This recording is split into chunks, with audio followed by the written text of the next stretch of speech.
All right, now we're actually live. I didn't press the go live button yet, but now we did it.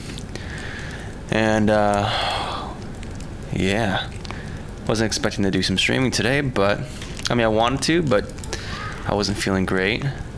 But you know, sometimes you have to do things. You have to decide to do things, and then everything else is gonna follow afterwards. So that's kind of what's going on right here.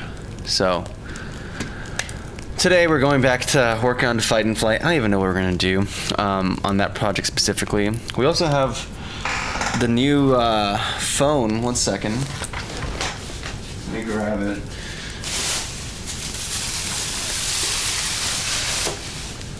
So I got the cheapo $20 phone from, or $40 $1 phone from Walmart. Hey Kieran, good to see you. Hey man, I appreciate it, man. I'm hoping today is a great stream as well, dude. But yeah, super duper cheapo phone, and it's like $43. So I'm gonna see if this works first of all, and then we're gonna build the game to it, and yeah, we'll see how everything works on this. And we're probably gonna have to add some debug stuff to see things like frame rate, and then see what the breakdown is between GPU and all that stuff. But hey, that's part of the fun, right? So I probably should have actually just done this ahead of time, but whatever. I wasn't even planning the stream today. I wasn't feeling too great, but I believe actions come before feelings, or feelings follow actions. So, and I'm already feeling better. Look at that. Cool. Manual. Let's go. So we're gonna see, this is a super cheapo phone. We're gonna try building the game to it, see how it works. And while we do this, let me actually open up the application, which I think I already have it open here. So we're good on that front. Also, there we go. There's a lot of background noise. So let's try to fix some stuff here. Okay, there we go. What's up, Lily Guitar? Glad to see you. So, let me open up my code base. And then while Rider opens up, we're just gonna open it. It's gonna be a lobotomized device. I honestly thought the phone I was gonna get next is gonna be a flip phone, but for testing purposes and or tax write-off purposes, it's not a tax write-off. Well, it is, but it's not a sizable one. It's a cheapo. It's the whole point is that it's supposed to be a low-end phone. So, either way, just gonna yoink this off, and we're just gonna start it up. Let's see. Does it even have juice? I probably should have checked to see if it was charged first. It started up. Let's go. So while this starts up, let me start adding some basic things to the UI here so we can actually compare and contrast my current phone versus this phone and see how things go. Yeah, just see what the performance difference is, and then based off of that, we're gonna kind of see how we should design our environment art, and how all the assets should be prepared, and what kind of optimizations I need to do, if any. Hey! So, this wants to start. Yes, we're selling our soul to Samsung, of course. Set up manually. Skip. Skip. We don't want nothing. It's gonna be a off the grid phone.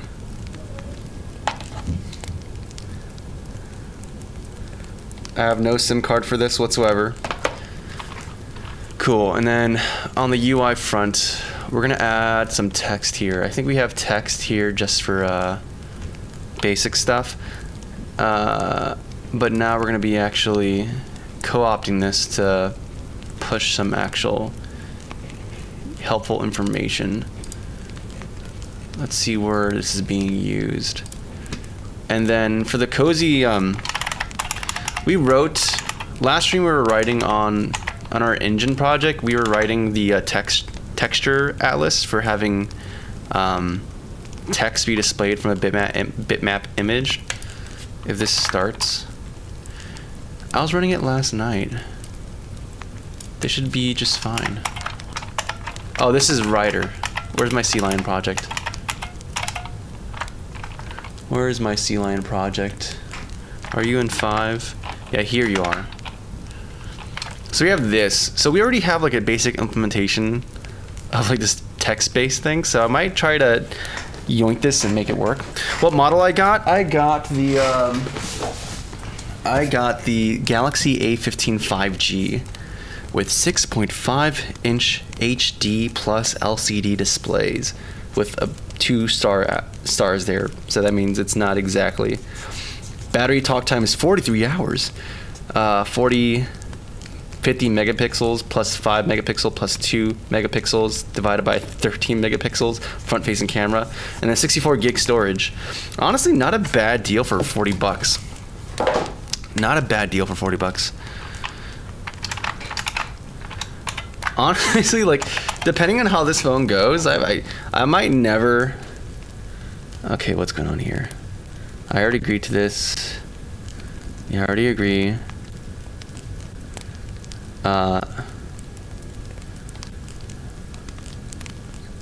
Easy setup with another device. Sign in automatically. Copy settings accounts. Nope. Skip. Skip. Skip.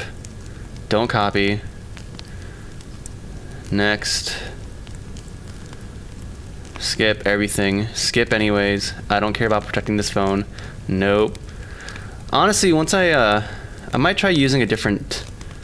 There's like different Linux distros for mobile devices, so I might try a couple out, like Carbon, which is a very privacy-focused one. Nope, no auto blocker, none of this. Date of birth, you don't need to know that. I was born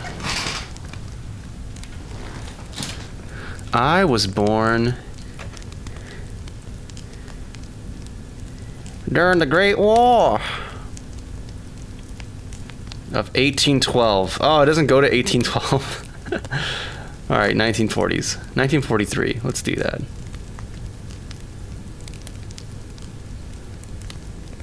Next. Okay. Accept, continue. I don't care. Dark theme, of course. Next. This actually looks really nice. I'm kind of surprised. All right, and then while that does its thing, let's go into Unity, and we're gonna be. Let me find where we were setting UI elements. Or maybe I could just make a separate thing, like duplicate this, call this debug or perf data, and add a component like perf reading.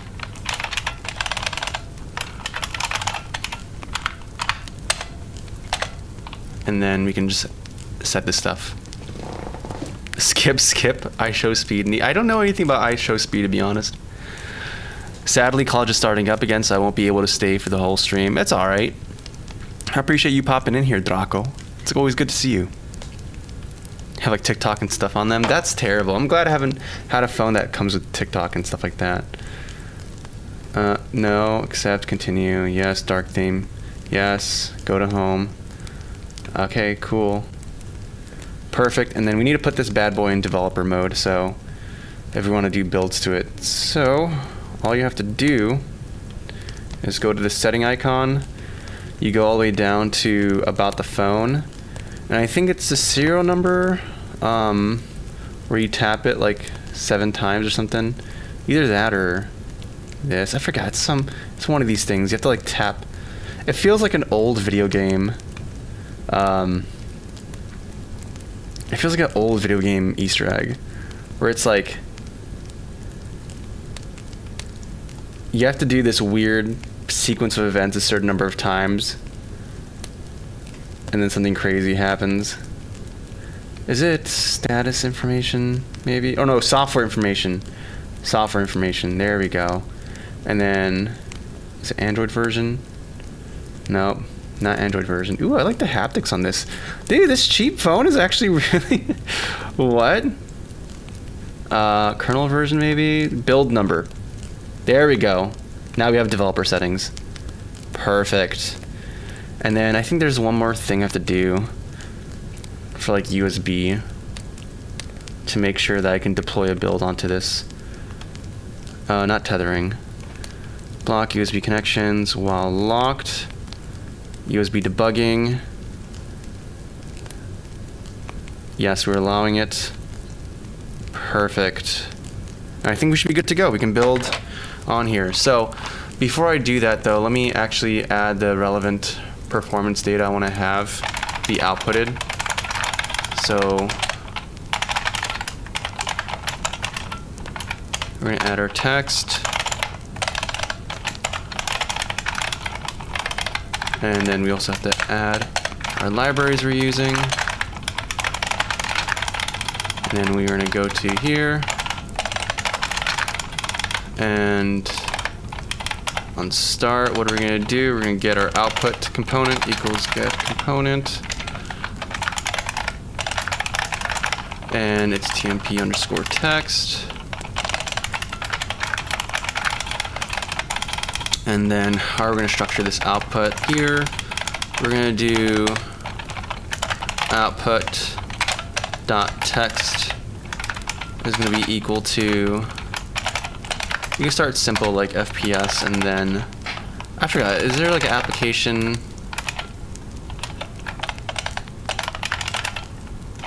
There's target. How do you actually, I've never done this. This is actually weird because I'm so used to using the analyzer. Yeah, let me actually search this up.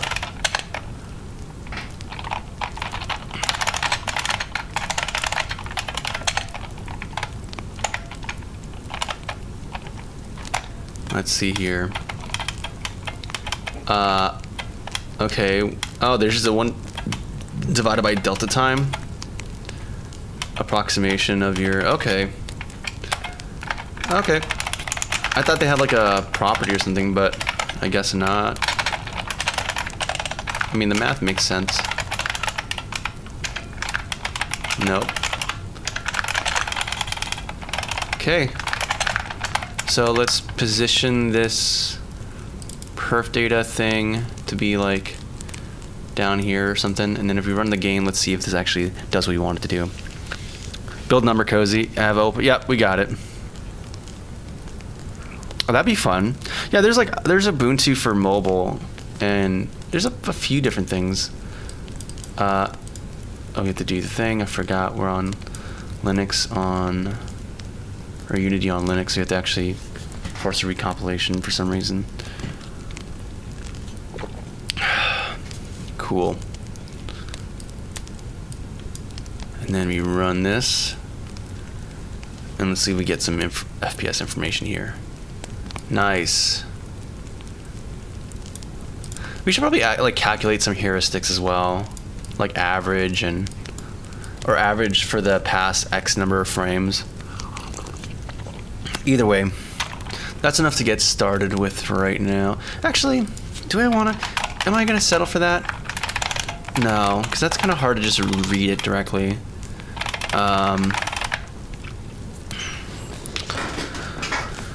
What do I want to do? How do I want to do this? We can just have for the entire application, just have a list and keep expanding it. Or we can just have like a buffer, and then once you reach the end, we just kind of wrap around and then calculate the heuristic that way. I guess we could just do that.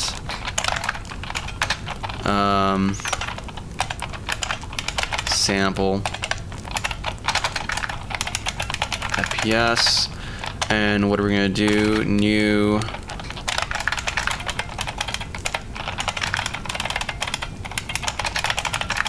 Oh yeah, because you have to actually specify it. Maybe we'll do a const like sample frame count. May make it like the past, I don't know, 120 frames. And then have a thing for like current pointer.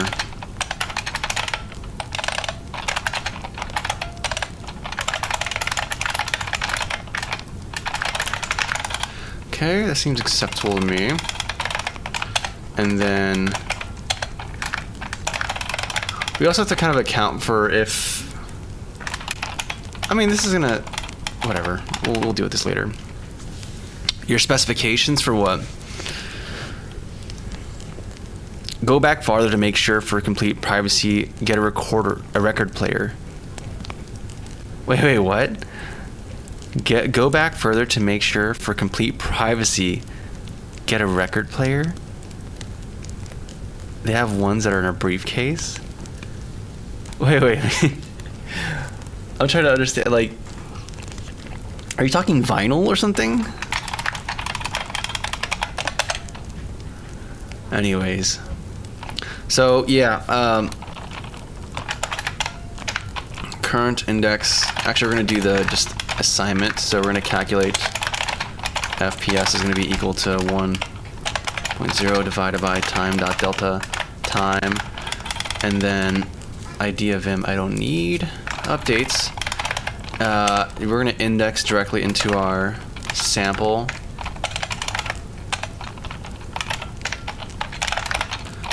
and we're going to use current index, and it's going to be equal to FPS. And then what are we going to do? After we do this, we're going to calculate the average, which is going to be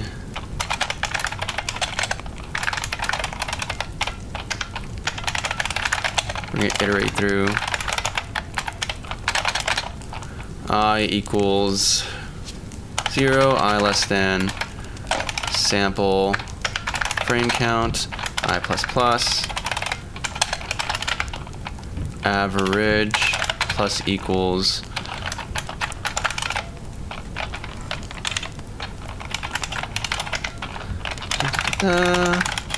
it's gonna have errors initially because the buffer is not gonna be filled, but it's all right. By the time when we're looking at it, we would have exceeded the sample frame count already, and it'll be fine.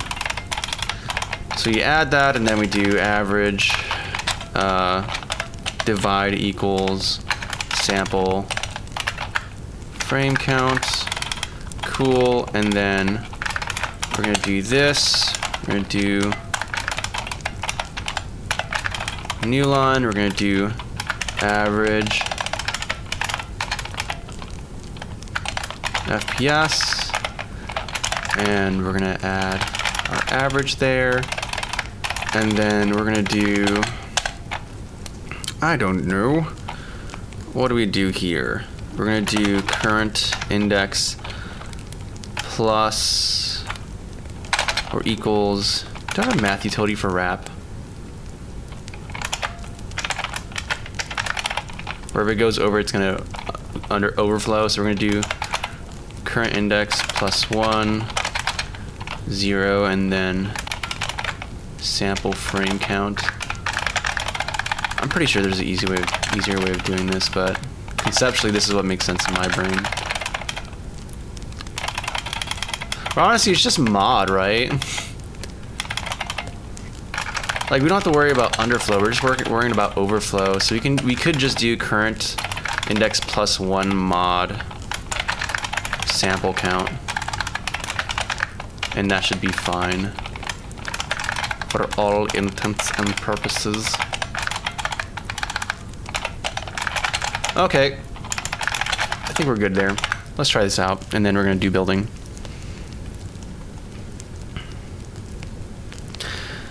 Oh, yeah. So here I have commands for this. There's system, there's OS. I think that's like the two main things that might be, and then there's like CRT, I think.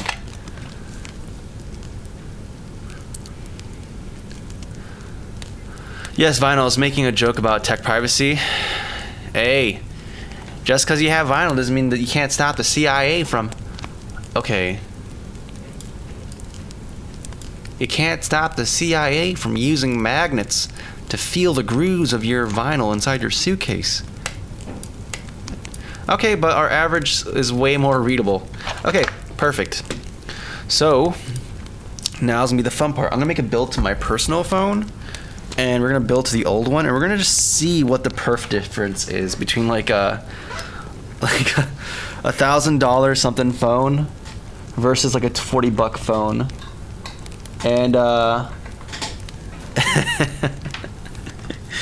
we're gonna see how much buyer remorse I'm gonna have here. So my phone's plugged in. Let me make sure it's set to the correct setting. We're gonna be using for transferring files. Yes. Okay. Next, we're gonna make a build. I would sure like to make a build. No, that's from my engine project. Here's build settings. And we're gonna build to Android. We're gonna use, let's refresh and see if we can detect a device. Yeah, that's my Samsung. All right, and we're gonna just build and run. And then save to this location, replace the APK file. A new game? Okay, no FF9. Yeah, sorry, Hamdi, we're not today. We're gonna be doing. I'm working on my game right now. The game in 3 weeks project. Where each day it only counts as a day if I'm actually streaming and working on it. I don't work on the game off stream.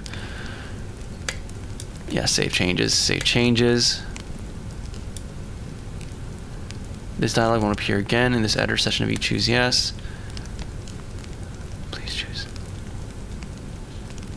Yeah, ignore and continue. We're gonna do that. What type of game? It's like a mobile game. It's like a mobile, endless kind of runner. Also, what's going on, Terrell? Good to see you, man. Okay, and the application's running, or it's building right now. So let's see how it builds on my phone. And we're gonna just check the data and see how well it performs. And then we're gonna build onto this $40 phone. Which honestly, like, I'm surprised. Yeah, it's an empty phone, whatever, but I don't know, it just feels, the quality is very nice, to be honest. APK, yeah. It's built into an APK. And then deploying it to my phone. That's the one step with making my own engine that I'm not quite looking forward to, is figuring out how to build to an APK and deploying it to my phone. It's gonna be that's gonna be a whole thing. But we'll burn that bridge when we get there. I know that's a Malifor, but I just started saying that all the time, even at work, and it's it's no longer a Malifor. It's just a normal part of my language, of my diction. Okay, it's almost done. Come on, I believe in you. Now, as far as implementation is concerned for today, hey, build successful. We could play it, and the game is averaging around, well, right now it's like 30 FPS solidly. I wonder if it's a platform limitation thing. But yeah, we're at 30 FPS on this. I don't know why shaders are odd here. The surface stuff is weird, but that's a platform-specific graphics thing we're gonna have to wrestle with later. Point is, okay, that's the kind of performance you're getting on this phone. I think it's actually locked. This phone should totally meet the demands of this, I'm thinking. I'm hoping. Let's see now. Build. We're gonna build and run. Refresh. It's not detecting this device. Oh, brother. What setting did I forget to turn on for developer mode? Oh wait, actually I have to specify stuff. I have to specify that you're available for transferring files. Always allow from this device. Yes. Okay. Let's try this again. Refresh. And you found my device. Perfect. Build and run.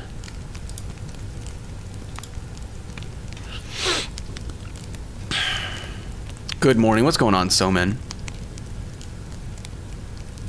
Friendly when it comes to changing the OS. Found that out when researching jailbreaking. Interesting.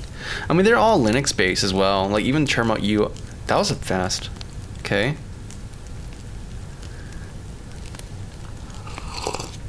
Yikes. Okay, so this phone is averaging about 15 FPS.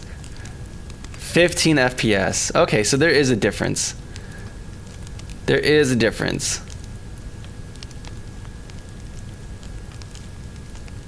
It definitely feels way more sluggish. But that's not the baseline, because when we go to the main menu, it's not as bad.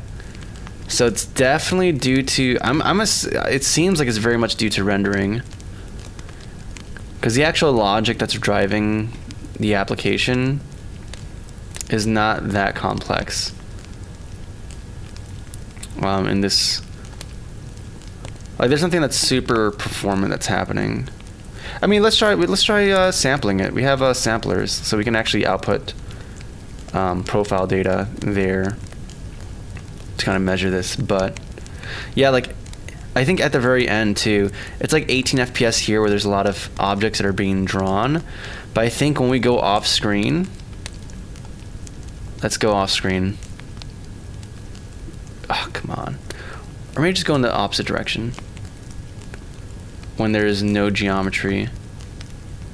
1 second. Yeah, so now FPS is up to 30 because there's less things being rendered. And now we're matching the performance on the phone here. So it's coming from all the drawing that's happening of complex geometry, which means we probably want to do either some culling, because I think in this area here you can see a bunch of geometry there, or we just do the thing of like, hey, we just we simply only draw straight surfaces, and then we communicate buildings through like textures and stuff like that on the surface. So, okay, now we actually have data to inform how we go about optimizations. Isn't that crazy? Isn't that cool? What are you making? I'm making this type of game. I'm making this like endless runner biking game where you're flying through the sky, you're avoiding obstacles, and you can customize your machine, and you're trying to get to the end within a certain time bonus, or to the next gate within a certain time bonus. So that's what we're working on right now. And right now, I'm trying to make sure that this game is optimized for low-end mobile devices. So it's definitely attainable, but we have to be we have to actually kind of care. We have to actually like optimize this. So cool. Now I am thinking, as far as this is concerned, we can have a simple thing of disabling. Oh yeah, these are all grouped as one object. So I can't actually apply this. I can't apply this, the optimization I have in mind for this right now. Okay. Yeah, because it has to be on a per. Actually, is there a per object instance here, or are they all grouped as one thing? They are grouped as one thing. Okay, so I'd have to actually have assets prepared in advance by like grouped together in rows. So to make this happen. Cool. So I can't really implement that right now until I have the assets in a particular format, or I simply decide to just not do 3D assets and instead have this all be like 2D. Have this all be 2D kind of shells that encapsulate inner objects, which I'm kind of cool with as well. Hey, what's going on, Tamerka? It's been a while. Glad to see you here. But now we know, and in fact, let me make a note. Yeah, let me make a note.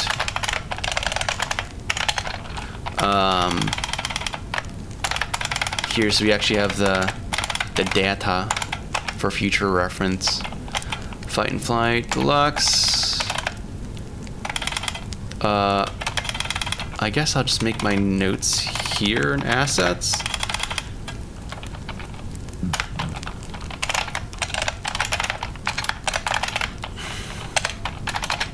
Oh, what am I doing, CD? You have a notes directory now.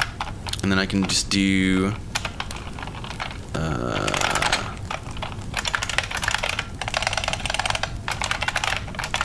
perf notes.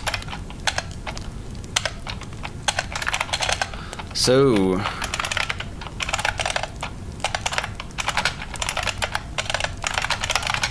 runs at 30 FPS consistently. Cheapo runs at 15 FPS with complex geometry.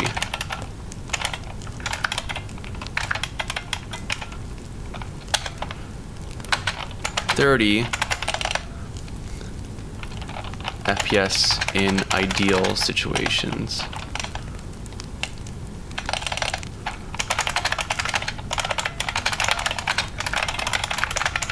Cool. So we have information. We actually have data. So going the GeoNodes route or personally placed assets pieces. No, we're gonna do if we go with the shell thing, or if we go with the geometry thing, then we're gonna have to do the rows we talked about. It's not GeoNodes. I mean, I don't really. The end result is all I care about. How you go about getting there, that's a separate thing.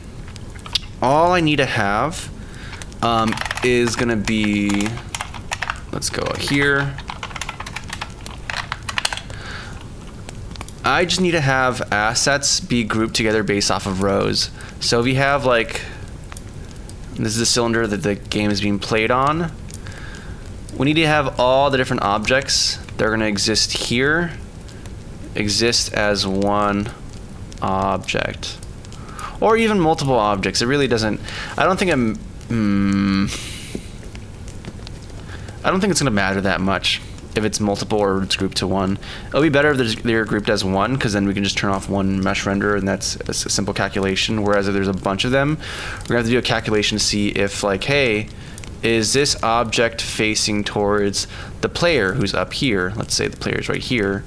If it's facing this, then they each have to calculate whether or not they're facing that, and then, or it could be an individual object. It just has to have like a hierarchy where there has to be a root object per row, and then all the individual objects can be underneath there.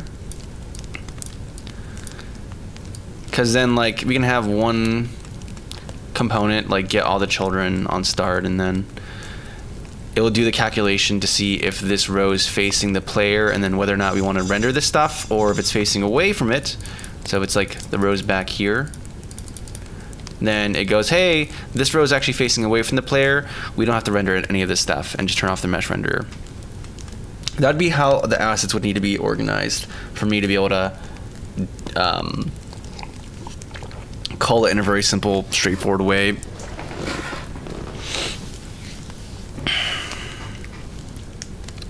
Is that a 2D duck?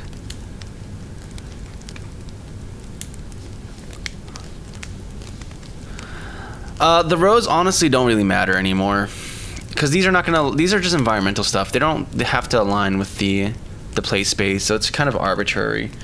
If it's small enough though, like where it's like, because we have a huge row now. We have like 128 rows, I think, because we made the radius bigger for the play area. So all that matters is we have certain areas that are visible. Yeah, and it has almost like a 2D presentation to it. Okay, we're gonna have to fix everything here. But that would be the way I'd go about it. But I think at this distance, we can get away with just having a lot of the heavy lifting being done through the textures themselves. I might change the scale of this control map thing I have going on here, but we'll deal with that when we deal with that. Do I still have cast shadows here going on? I thought I disabled cast shadows.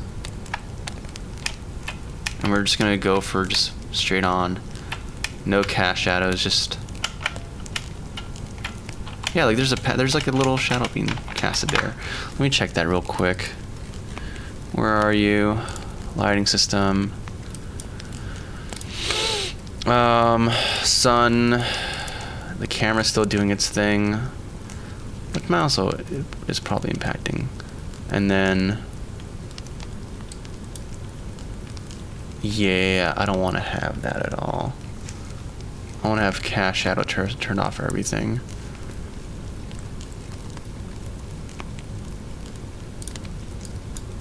Yeah, let me modify this component real quick to ensure that we're not using that, because I think it's gonna be more trouble than it's worth for the scope of the game we're making. And I need to start just getting some actual game logic done more and more. And I think we're gonna have a thing for like, hey, are you using... Oh, I think actually we used...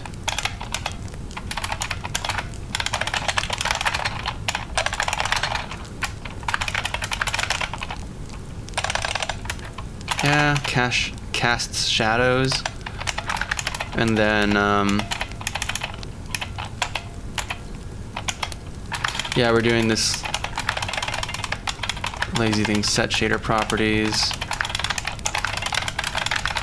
Yeah, all this stuff.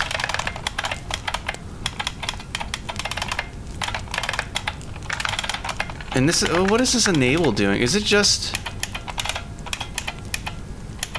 Oh, I think I might be using it for... I should have made that name more clear. What do you build? I'm making a game right now, and I'm trying to do some optimizations for a low-end mobile device. Developer game, like developer, I've been making stuff for like 15 years, give or take.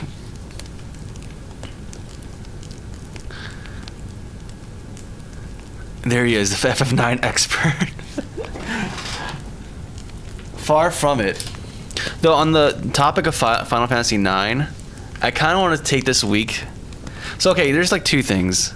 One thing is I kind of want to grind off stream like crazy to get all my characters ridiculously high without leaving the area we left off on stream.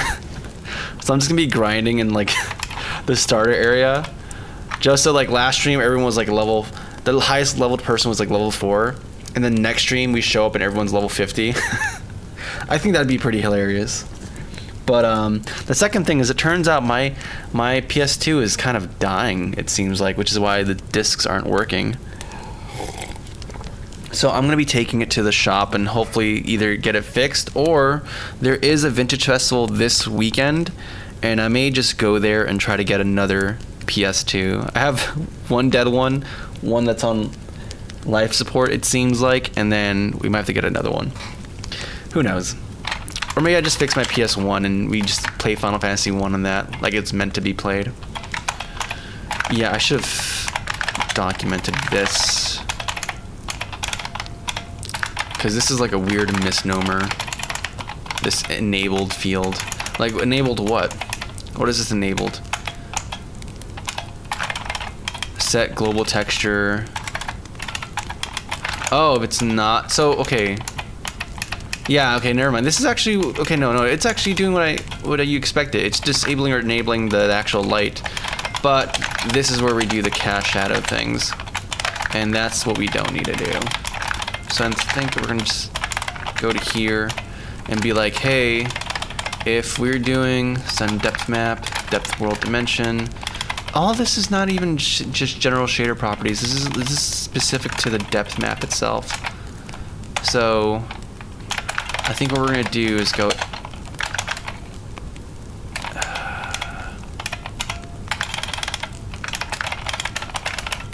We're gonna rename this or refactor this.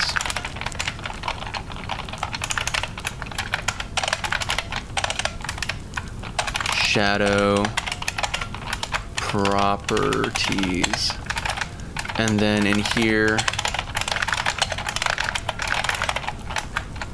enable or cache shadows. Yeah, we're gonna rename it to that.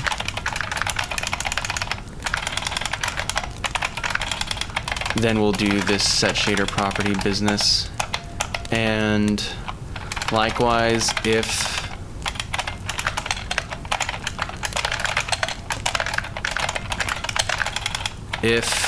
cache shadows is on, only then do we actually set the depth camera. Maybe even, so I want to get rid of this component requirement. So we can do a thing where like, hey, you know, this is, if this is null, then we just add the component directly.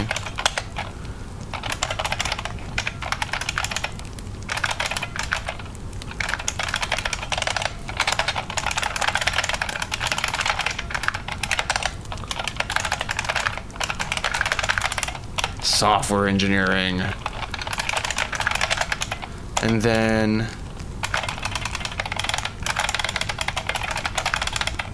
we have to do some specific specifications here. Like, hey,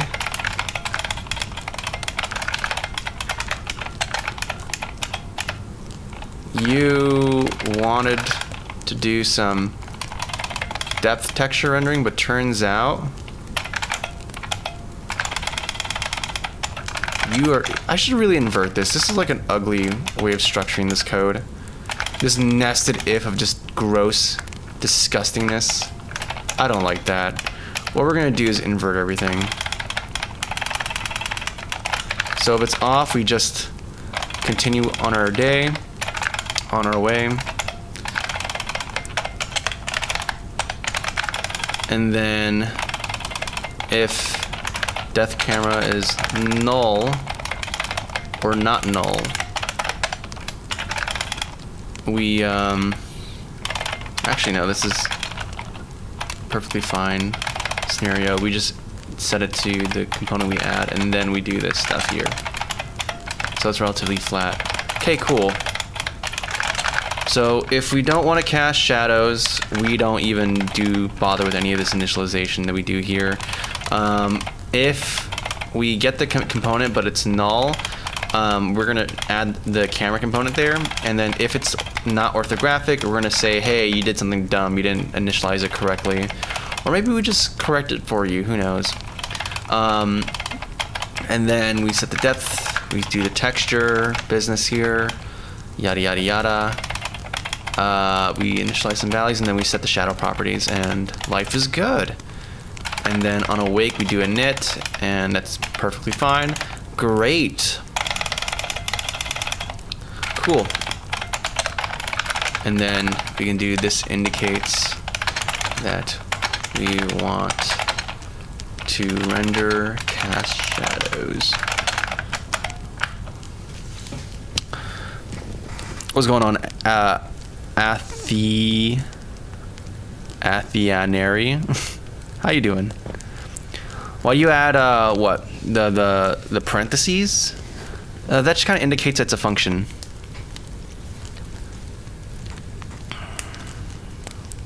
What do you like, Unreal Engine or Unity? I tolerate Unity far more, but we're gonna go to my own engine. What about PS3? I do have a PS3 motivational life. I enjoy my PS3. That's actually like my first main. I think I had a I had a PS. My sister had a PS1. I had a PS2 when I was younger. I played that. The PS3 is the one that hit the hardest for me. I think because I was much more conscious then. Like I was actually kind of a person. But yeah, I'm gonna remove this camera. We don't need it anymore. The world is plunged into darkness, and that's fine. We should probably do one other thing while we're doing our cozy sunlight, which is that if said, if we do not enable this, oh, these are doing the same thing actually. Whatever. So if we don't want that, we actually set the global texture map to be white instead. And then this is just kind of, I don't even know. We'll deal with this shenanigans later. I'm not sure if this enabled field is being used, because I'd use that to like determine if, hey, do you want to even have this light source be emitting stuff? But that's not what I'm using it for. I'm using it to determine if you want to have cast shadows and lighting and stuff, and that's a whole different thing. Reese's Puffs, Reese's Puffs. Okay, import. What about classic invert with a function, so you can have however many if returns? What do you mean invert within a function?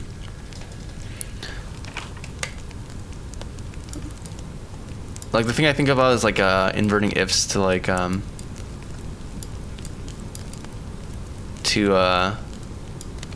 like you end up having guard statements essentially, so that the hierarchy is very flat as far as your logic is concerned. Okay, nice. So we don't have, now it's just there's no cast shadows being drawn and no depth map being rendered. We're just doing the thing. Cool. And no weird visual fidelity issues. Nice.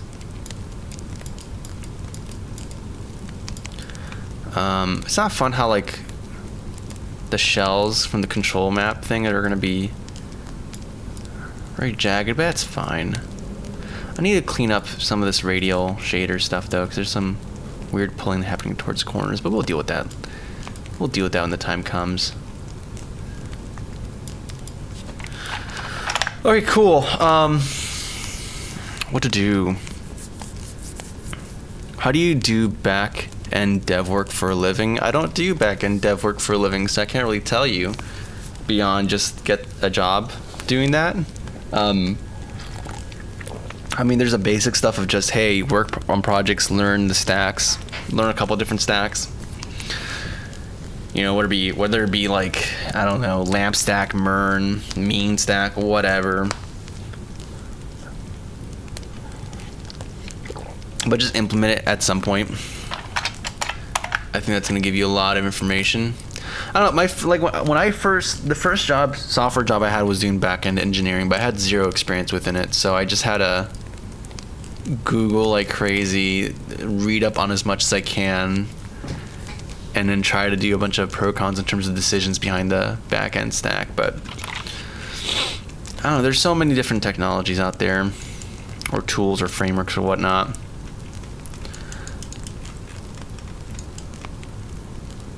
So we have this whole stack business. So actually, no, let's just focus on actual gameplay logic. First of all, the environment, the cozy, the environment in the garage looks super weird. So let me go. I'm not gonna tolerate this anymore. We're gonna have some decently normal looking shaders here. I don't know why they're all just super weirded out. I think 'cause I was testing something, that's why. Yeah, because it's a cozy surface thing, and yeah, I'm using a noise texture to test with. Can I do none? Cool, we're gonna be using none and it's gonna be fine. And then we press play, how does this look? It's like unlit though. Why is it unlit? We have the cozy surface shader, cozy surface default. We're doing per pixel lighting. That's correct. What about our sun? Or do we even have a sun? Okay. Environmental shadow. Okay, so this leads me to believe there's something wrong with my shader here. What is wrong with my shader?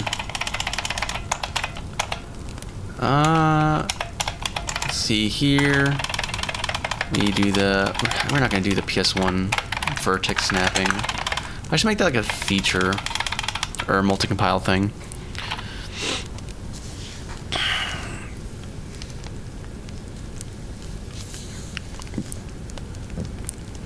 It looks smooth. Thank you, the fat papita.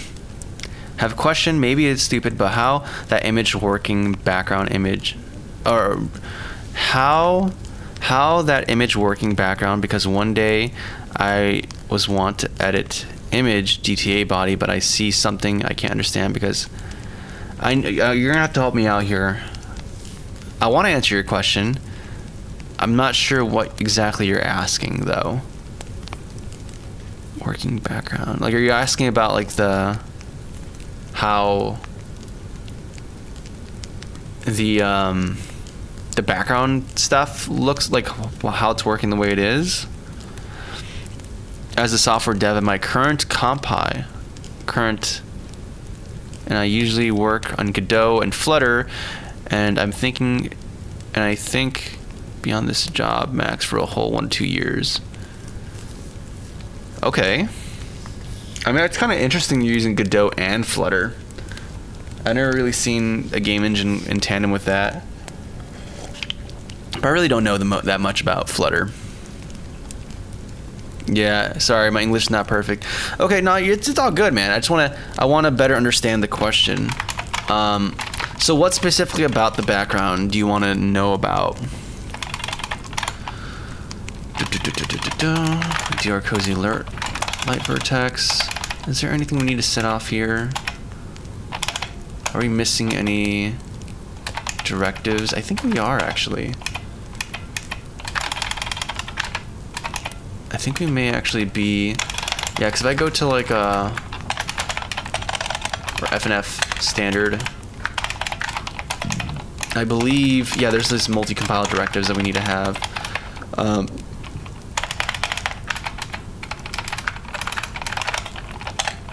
No, that's cozy unlit. We're going to...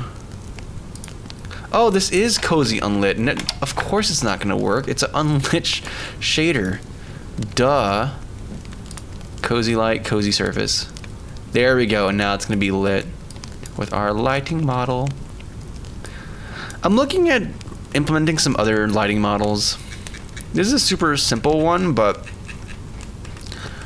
there's some other... It's like what I'm doing is fundamentally kind of just a Lambertian type lighting model, but I've been looking at some other stuff, and I kind of want to experiment with some other ones. But I want to get some stuff done before I decide to throw myself into like a little R&D exploration rabbit hole. Okay, sweet.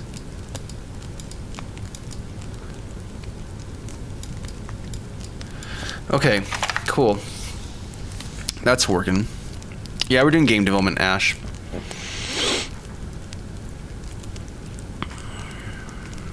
And I want to work for a nice, I'm assuming we say compy, you mean company, which is where they place nice, like a company from abroad, like German or something, some other. Do I need to learn different language for that or apply on those jobs? I'm probably not the best guy to ask this question because I've only had 2 software development jobs, really. And I've been at there long term. The most I can tell you is, hey, work on projects, grow in knowledge. Don't spread yourself too thin, but instead like take something and just dive deep into it. Because I think when you dive deep into something, how should I say this? So like there's, if you have like a graph, or is there even a need for graph? Maybe even just a number line. whatever. Like, you can have, let's say like this is depth. And these are, and the X is like your different projects, right? If you have like a bunch of projects that are very small and trivial, but you get like a good surrounding of a bunch of different things, like maybe you do a little stuff in this engine, and maybe you do some stuff in web dev and whatnot. This is cool. You're gonna get some more experience, but there's a lot of fundamentally, you're grabbing the low-hanging fruit, right? But if you take something and you start diving deep into it, you're going to start encountering new ideas, new problems, new solutions that you wouldn't have got into had you not worked on a non-trivial project and just allocated that much time onto it. And the cool thing is that as you grow in expertise within like one thing in particular, it's not like it's mutually exclusive to these other things. You know, once you go here and you go back to something else like web dev or whatever, you have some different ideas about how you'd architect certain problems or situations or different kind of considerations about it. So it's good to get familiar with a bunch of different things, but I think it's worthwhile to be like, all right, I'm going to choose this thing and I'm just going to get good at it. I'm going to choose, let's say, like C++, and we're just going to dive deep into learning how to architect and not even just C++, but C++ in a particular context. In my case, like maybe for games or game engines and whatnot. Whatever it is that piques your interest, dive deep on it. Go past the wall of triviality and go into the more complex things. And then I think a lot of the things you'll encounter there will translate to other places. I think this is not necessarily, I think there is specific fields where there's kind of certain ceilings in terms of that barrier for triviality and how deep you can go with it. But I think in general, there's a lot you can learn. Like you can do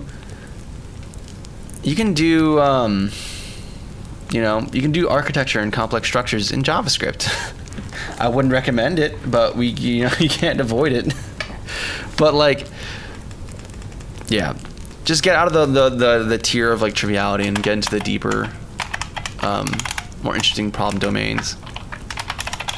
Like for example, like everyone learns how to do sorting algorithms. And cool, you can have a project on your GitHub that's like, hey, I implemented this sorting algorithm or this data structure. Who cares, right? I mean, it's good to learn that. But it's very different to be like, hey, I was working on this project and I needed a way to deal with, I don't know, organizing these objects in a certain way. Maybe I was working on a game engine and I needed to have a way of curing collisions. So I was like, oh, I implemented this data structure, this tree structure, and it helped with performance. And now it's like, cool. Now, not only did I implement this data structure, I implemented it to solve a problem I was facing within an actual project. Or maybe you're doing like some kind of text navigation thing, and you're like, hey, maybe I should implement a try structure. But it's very different when you're actually applying something to a particular problem space versus just in isolation.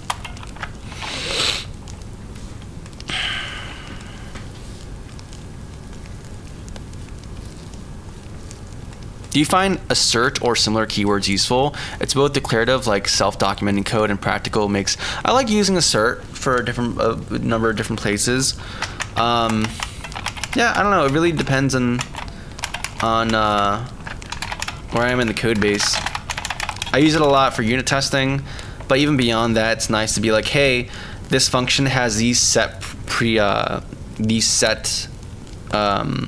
preconditions, and it's going to assume that these are met, and if they're not met, that's a issue with you. But it kind of it differs. Like sometimes I do assert, sometimes I do. It depends on the part of the application too. I like the way kind of how John Blow talked about different parts of the software, where it's kind of like material science, where there's certain parts of the code that's meant to be very hard and very rigid, and then there's other parts of the code that are much more loosier and goosier and much more malleable. I think in the parts of the code base that are meant to be much more rigid, I like being very assertive with using either asserts or throwing exceptions specifically for these conditions not being met. Parts are much more loosier or more malleable. I'd rather return like for example, a result or option or something. So it's like, hey, this thing failed. Try error handling it. It really depends on what part of the application you're in, or I'm in. So we got this going. Last time we were working on the game board as well. I think what I want to start, because there's things that need to be done, but there's a core part of this game that's still missing, which is the whole time bonus thing. I think we really need to get that completed, which is going to be specifying like, hey, here's the end goal, here's the time limit you have. If you get to it, you're going to get this, X amount of bonus, or maybe even a penalty if you're under it, or no, you just get nothing if you're under it. So how do we want to do that? We have, I think, do I not have an application class? I have a scripts there, but yeah, I don't have. Oh, where's the features? I usually have a features folder. I don't have a features folder? What? I have a folder for byte configs, for fonts, graphics, home, levels. Interesting.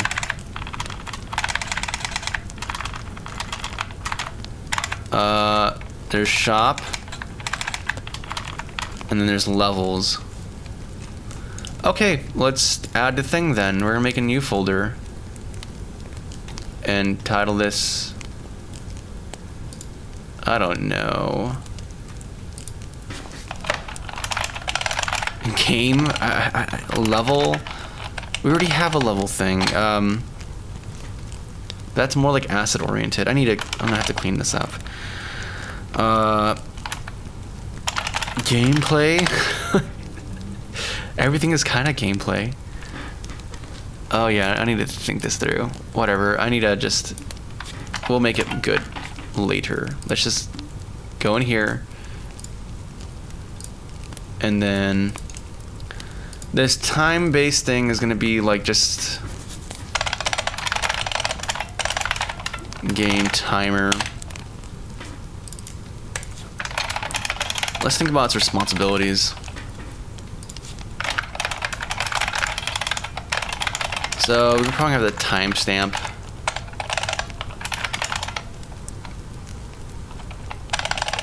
Or what was it? Time. Is it? I forgot what it is in C#. 2-year Google make language new. React or C# was good if you want to make an app. React.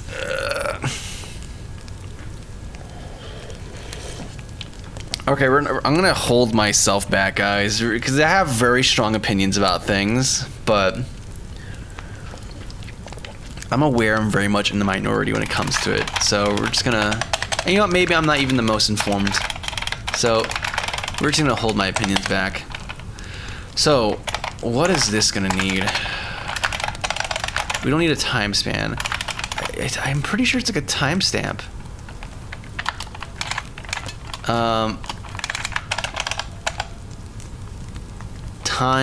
There's time span. There's, what is this? Time dot now. Or no. What is it in .NET?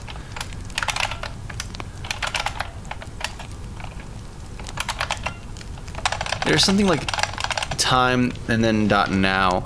I forgot what it is though. It's not duration.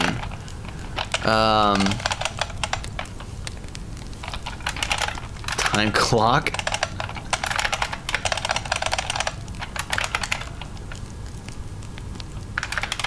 Oh, you know what? Using this is not going to work. Even then, this is not going to work. So we just need to use a timer. Yeah, we're going to have to just use a timer for this. Because we have to factor in the fact that you can pause the game and that shouldn't factor into the time for getting to a location. And then we have to figure out how this is gonna be triggered. So like, it's all based upon like a target position. So when the player gets to the end of like a certain area, what do? Do we just have them keep moving forward? Or maybe we just reset their position so we can have like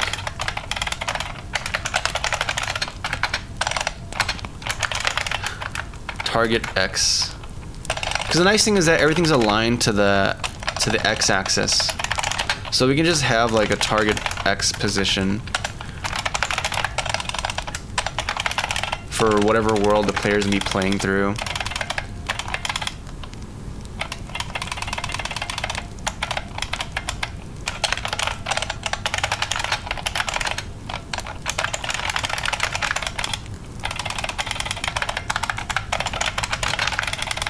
And then there's probably something that's going to indicate set time, set timer, and then this also has to respond to pause events. So you might make this like an iPausable, and it's going to respond to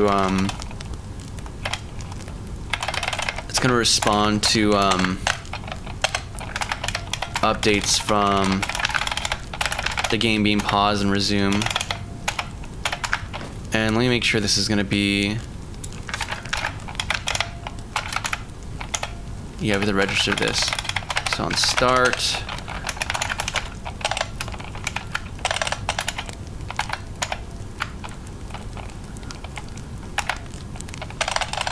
do I just call this application? Did I never rename it?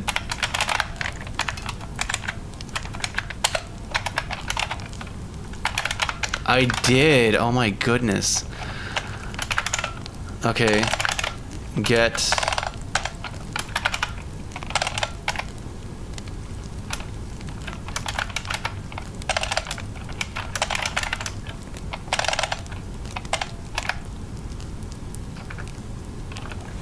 Yeah, there's a number of different things here. I know for a fact we have like a back-end thing though.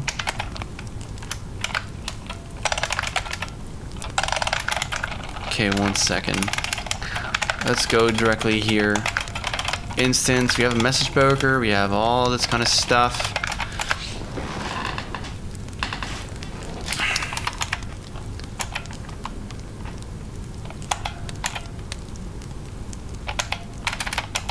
Oh, I don't even do like a, oh no, we do have this. So I just never set it? Is that what's going on here? It's a private field, so I just need to expose this outward.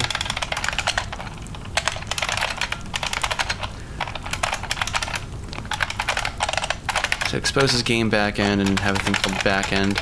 I'm surprised I haven't done that before. And then on awake, we do all this kind of stuff.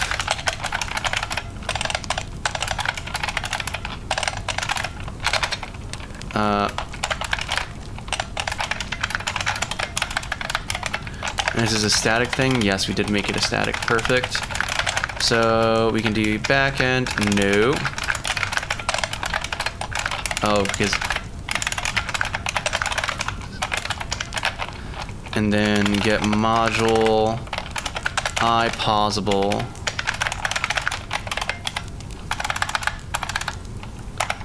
And we're gonna make it private iPausable.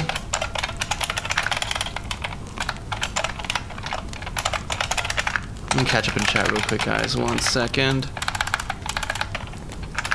So why are you mad? Oh, I don't have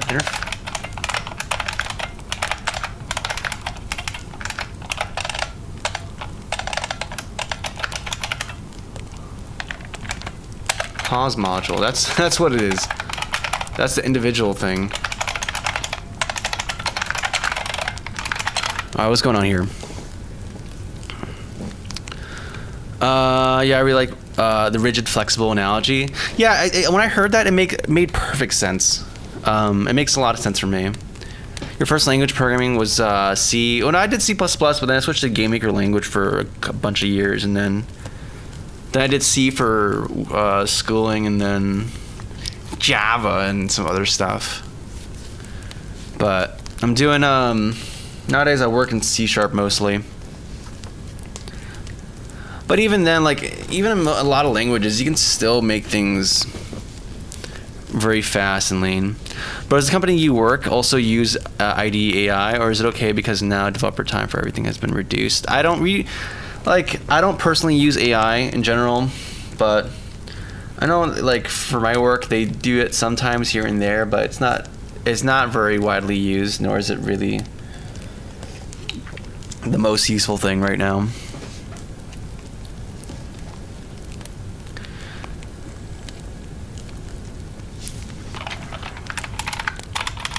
Yes, but do we need architecture? You're always architecting. If you're tackling an actual problem, then you have to architect some kind of solution to address it, right? So yeah, you can't escape architecture, and especially if you're working with other people, then that becomes very essential, because an architecture is not only about how do you solve the problem, but it's also how do you coordinate with a number of different people.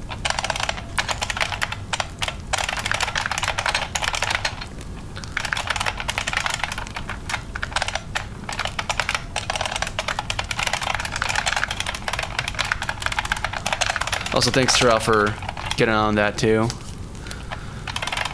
Target time, target position.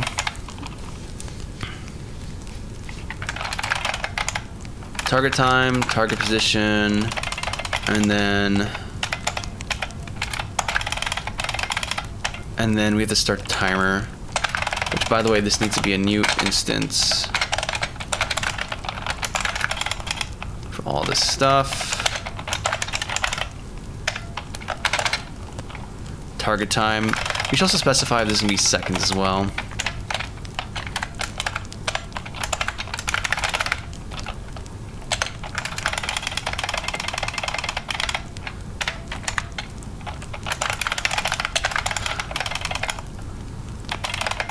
Honestly, like, the system time, .NET's timer isn't always very accurate either. So I think I might just make my own timer and just keep track of it within Unity. And use like time.delta time to keep track of the total elapsed time. So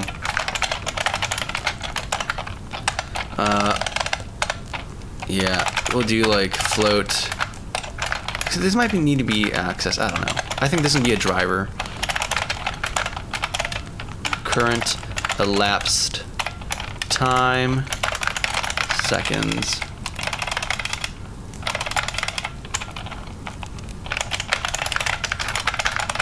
Okay.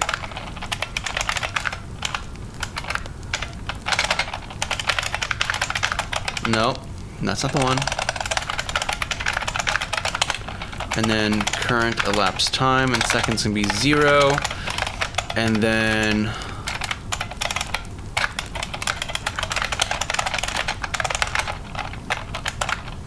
is timer running. And that's going to be very simple. And then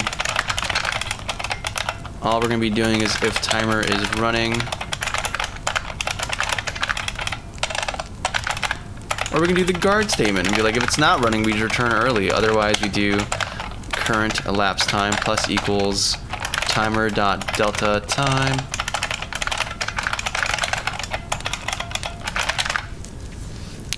What's going on here? Don't know how is time in your country, but for me it's 5:37 in the morning. Oh my goodness. Yeah, you go to sleep, dude. Thanks for hanging out, Sir Cats. You have a good one, man. Do you use any of the new technology of the Unity engine, such as dots? I feel like these new techs makes the engine more complicated for a small... I mean, it's not a small performance boost. So, like, things like the burst compiler are actually very, very big in terms of getting a lot of speed. It's, like, ridiculous. It's orders of magnitude faster. The thing is, though, burst compiler by themselves and using the job system, pretty nice. Their ECS system it's not very easy to onboard people, and then B, I think after the Unity layoffs, it's just kind of fallen to the wayside and isn't being supported in modern Unity.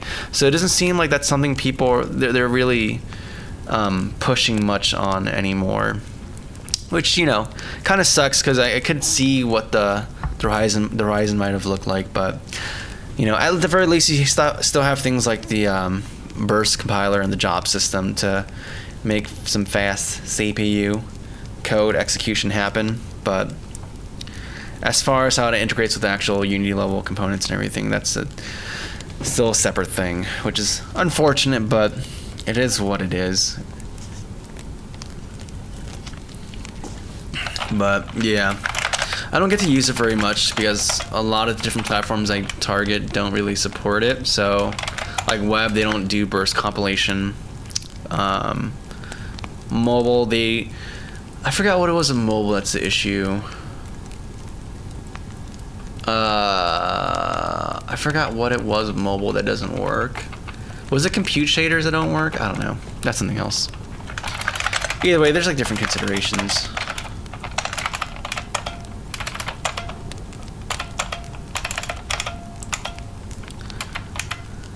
I have to think about what the timer is going to look like, or how this sequence is going to work. So the player, out of the way. So the player's here. You start the game, and what happens first? There's got to be a countdown, right? So countdown happens. That needs to trigger something visually. And then after countdown, you start the timer. So timer start. Right. And then once the player reaches like the defined end goal, we're not going to stop there. You're going to keep going to the next area, but we have to specify like there's going to be a time where there's just no obstacles. So it's like the results is the next sequence of things to do. It shows like what your time was, how much gold you got, or whatever currency it is, results, and then you go to the next environment that's in store for you.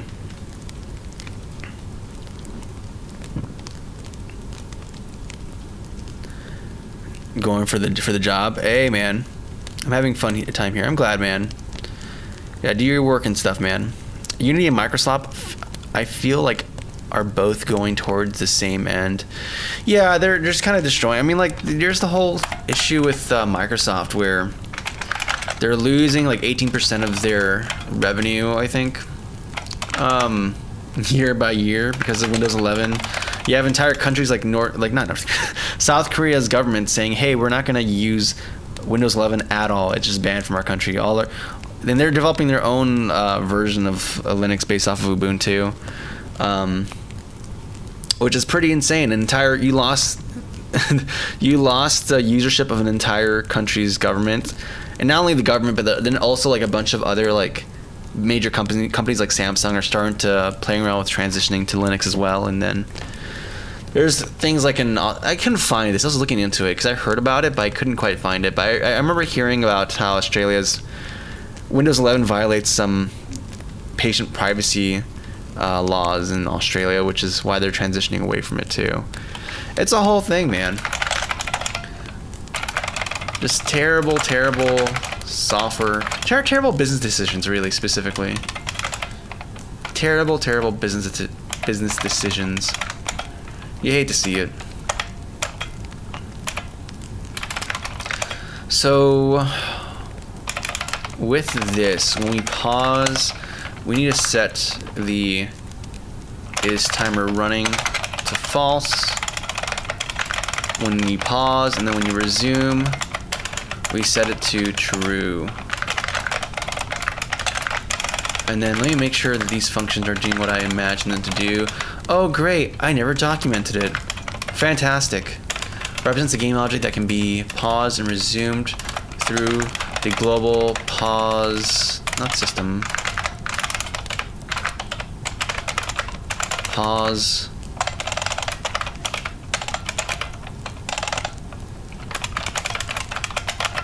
Is it not called the pause module?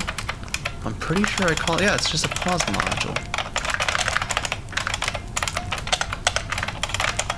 Oh, I need to specify that.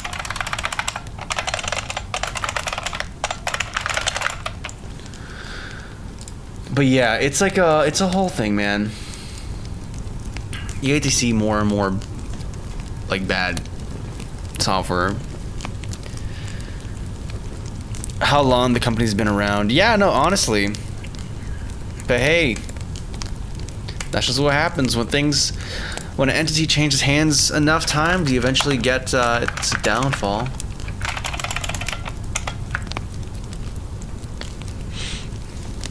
Something you never done, how you approach. I do that. I mean, like, it depends on what you're doing. Implement something you've never done. I mean, most of what I do is implementing stuff I've never done. You can do. There's like two approaches I kind of think of. There's like the naive approach where you just throw yourself at it and start implementing and writing code to just try to achieve the goal you have in mind the best you can. And then see if it works, and if it doesn't, take notes and then try it and iterate until you can make it work the way you want to. There's that approach. And then you can be a bit more, what is it? Is the word fastidious? Fastidious. Or am I just using this word in the wrong way?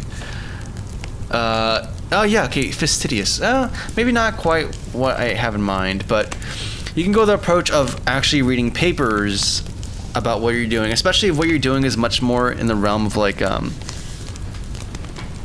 not gonna say theory, but usually like,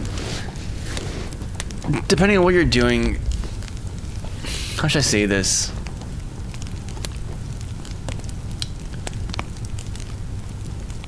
If you're doing something that you can see being someone's like math PhD paper, there's probably a case of a paper existing for it somewhere. So like, if I were to implement, I don't know. If I were to like try implementing, for example, how to generate a mesh from volumetric data, I would look for papers about that, and you would see different papers about like, you know, dual contouring or marching cubes or whatnot.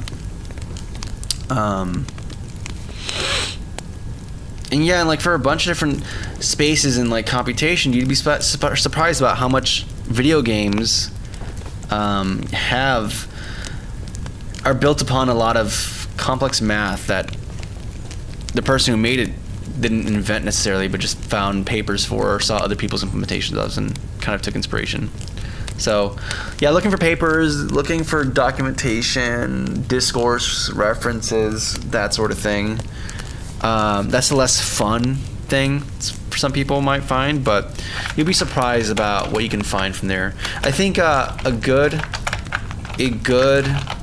video to reference as far as that approach is Casey The Mist. Oh, is that me? No. Casey Muratori, Papers We Love. He had a talk about that, specifically about different papers that are very impactful for him in his career. Papers I Have Loved by Casey Muratori. So I think that provides much more concrete examples of it. But there's times in my career where I have to do that. What's going on, TSD? It's good to see you, man. What are we doing today? We're working on day 15 of making this game. Built on cubed, stack cubes, and then you'll have Minecraft. Well, even then, like it's like it's crazy how even in the realm of volumetric data, there's like so many different problems or interesting things that emerge. Different considerations at different levels. Yeah, I think I posted in the Discord that engine that someone's working on. It's a great video because it gives you a cross section of all the different kind of considerations and that are involved with it, right? And what kind of drove them. So like there's something we were talking about, mesh generation, or talking about, hey, how do you like quantize SDF fields, and then like how do you encode SDF fields in a very not space intensive manner. So you go from like a simple just a block to like, hey, you can actually have like sparse, and then like things for like tree structures for collisions and whatnot. It's a really cool video. I think it's in the Discord. It's a guy making his own SDF game engine, or SDF based game engine, which honestly, when I saw that, it's like, it feels like the future, man. Yet in a weird way, it's not, because a lot of technology and principles have existed for a while. But yeah, my favorite Windows 98 streamer. Thank you, Kai. Even though it's not Windows 98, but hey, may as well be, right? Anywho, so we have our pausing and unpausing working. If we pause, the timer is no longer running. If it's resuming, then the timer is running again. We talked about the sequence that should happen, so I might even convert this from being just a void to instead be like a coroutine. We're gonna make it like a normal function that somebody else can call, but then in here we actually make it a coroutine, an internal coroutine.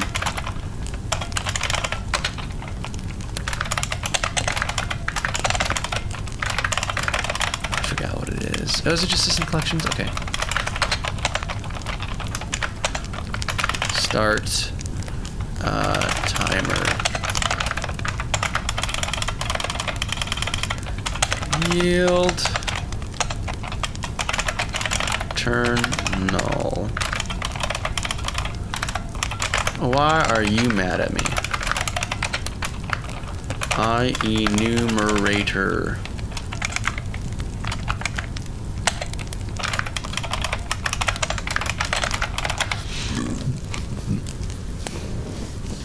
I'm stuck between, should I start writing the story or should I get started with the game? I mean, it depends on what kind of game you're making, dog. Depends on what you're doing. Some games are very much lean themselves towards having approaching it in terms of like game loops. So they're very much driven by the mechanical structure of stuff. There's other games, but then there's games that are much more. I mean, everything can be kind of just a game loop, but there's some games that are approached more like a script or a movie. But yeah, it really depends on what you're doing.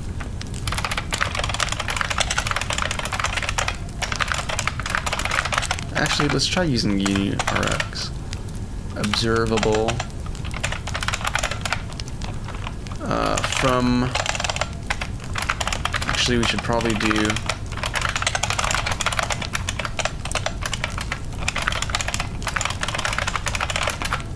Come on.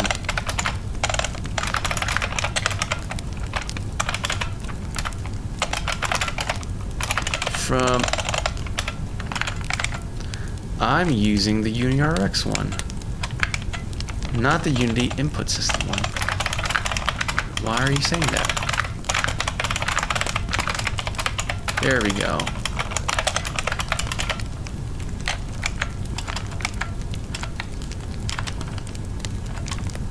You're gonna drive me crazy. I know this is...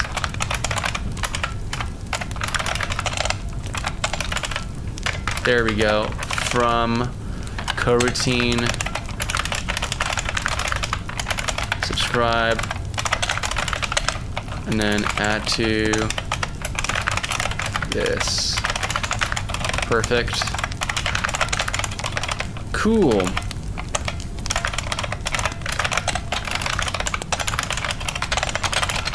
Timer and count down for the next play segment, let's call that.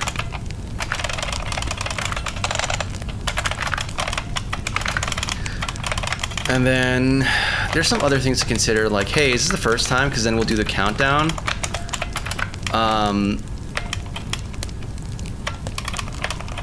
Or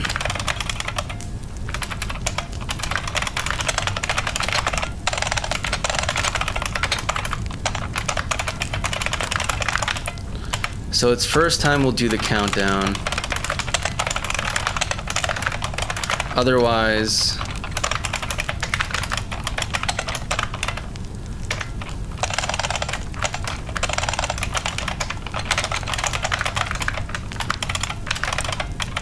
actually has to become false.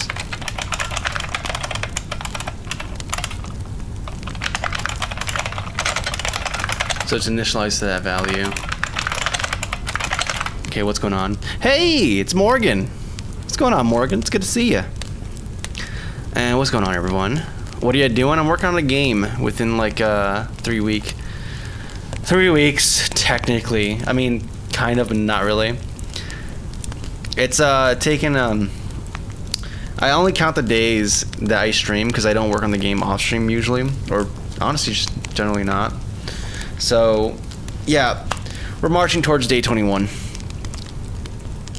Love the decompile. Yeah, Rider is fantastic. I love JetBrains products in general. Like C-Line's great for C++ stuff too. I love it. For a demo, yeah, we can demo it real quick. I also have it working on the $40 phone, and we've figured out what kind of optimizations we need to do to make it work, which is pretty cool. And it seems like having it work at a very reasonable FPS is very much possible. We just need to account for, you know, geometry, which I might even just sidestep this whole issue to begin with. But yeah, here's just a general look of it. Oh, I'm so dumb. I need to also up the health for the player. And we have to do the heads up thing too, because it's kind of dumb having a game that makes you want to go, that encourages you to go fast, but like you can't navigate things correctly. I think that's pretty bad.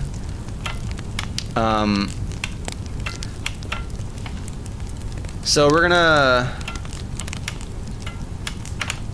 yeah, that's the thing we have to work on, is having some kind of heads up thing so you can see like, hey, where is the danger at? But yeah, and it's like a pinwheel world, so you rotate and you see all this stuff, and everything's kind of mapped in this interesting kind of mapping situation we have going on here.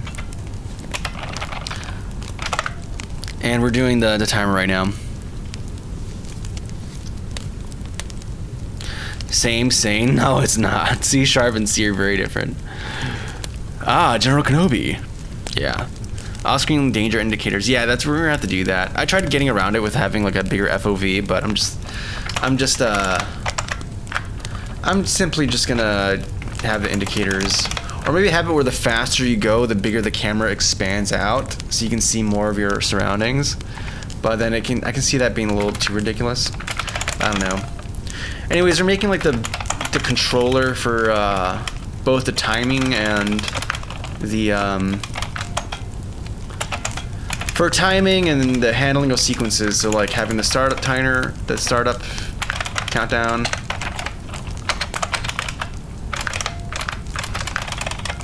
Oh, what am I doing here?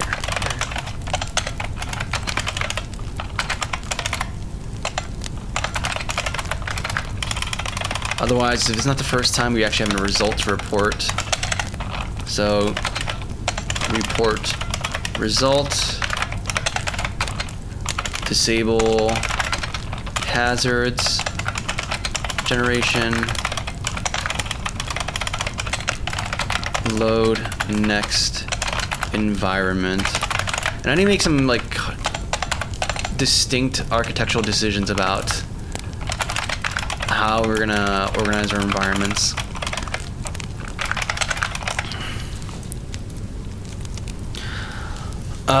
Well, on a train, losing signal now. Oh, GG's.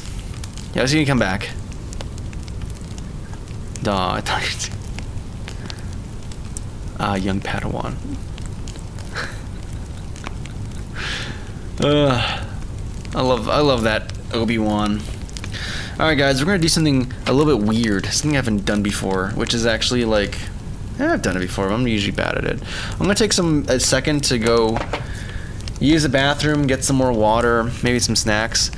It'll be quick, but I've been going to the gym, and I've been going crazy. I haven't gone to the gym in like a few years.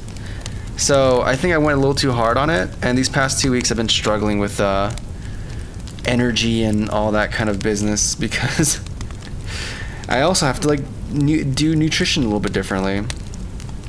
And yesterday was kind of crazy. The thing is, like, we go to the gym and it's so fun to work out. You get carried away. So like last time I did like, it may not be impressive, but for me it's quite a lot. We did like a lot of stuff. Like we did dips, bench, standing overhead cable rows, barbell shrugs, single arm cable raises, skull crushers, preacher curls, barbell standing wrist curls, chest fly machines. It was a lot. So I feel dead a little bit, and I need to hydrate, and I'm out of water. And likewise, I gotta use the bathroom because I'm not trying to have a buildup of creatine or whatnot. I don't know how that works, but we need to take care of the body. So be right back. I'll be quick. And in the meantime, let me run the StreamWorld overlay that we just so happen to have here that we need to fix a little bit, but it's fine. We'll go back to the engine development later. We'll make this game engine look fantastic. For now, though, be right back. Actually, you know what? I have powers, don't I? Because we did it this way. Let me go, 1 second, before we go. Let me just do something real quick. Here we go.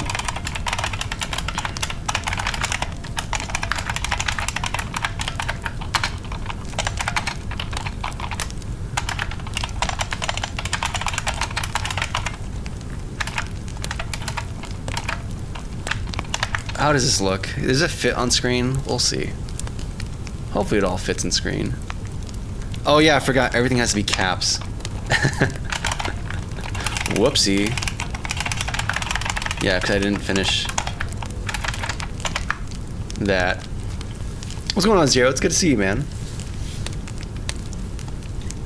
Nice. Okay, be right back for real. 1 sec.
Alright, we're back, guys. Precy's a string to caps. What's going on, TST?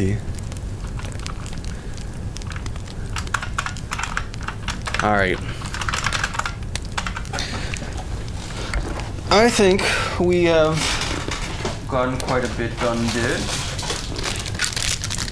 I feel some energy surging again.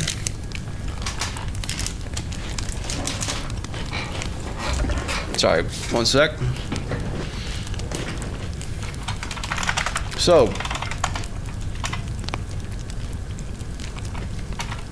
we have these different things. The most important thing is doing the report results thing. So I think we're gonna do a private enumerator.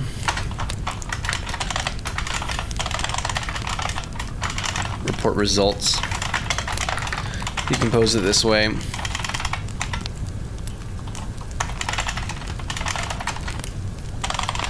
We'll do like yield break. And we're gonna stop our timer.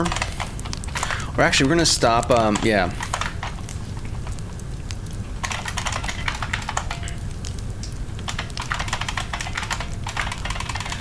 Oh, this is very interesting. Because I'm using this method, the single method, to do a few things. I'm using it to do the initial, countdown, then run. But then the next time we set the timer, it's when there's another segment. Which means we have to do this other thing of like, hey, we actually don't start the timer, we stop it, report the results, and then do the thing. Okay, so there's some additional things to consider here.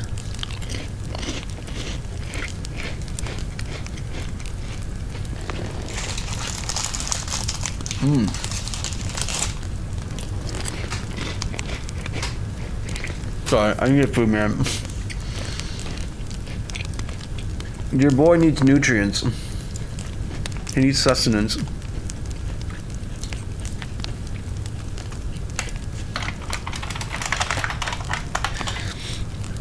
So,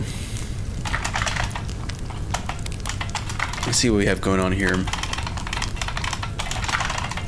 So we have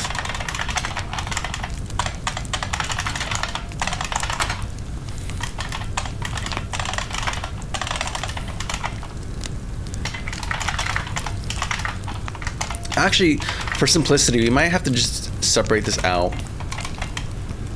and to do two separate things.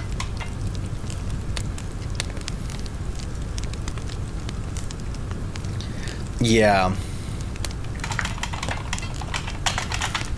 Because there's like two separate behaviors that need to happen.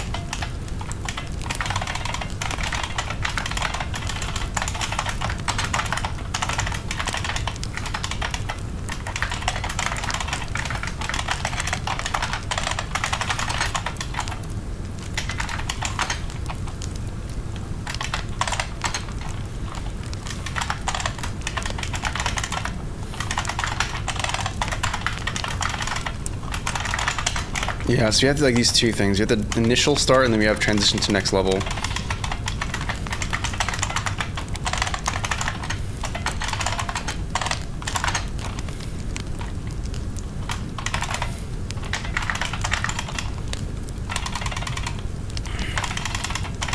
And then we have this one over here, which is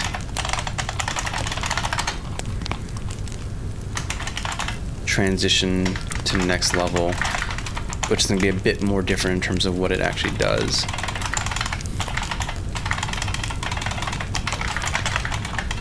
Because this has to disable the hazard generation, report the results, and then we start doing the next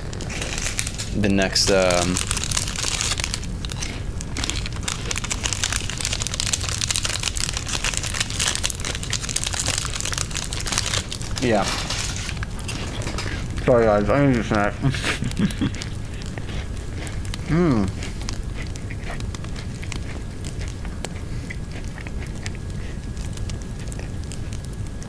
There's a lot of sevens there, man. 7 sounded like a number until I'm out of money.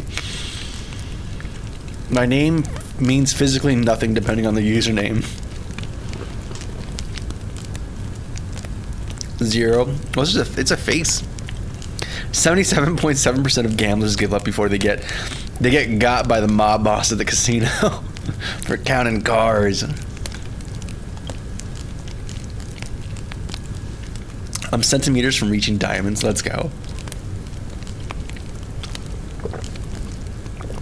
The Boeing 777.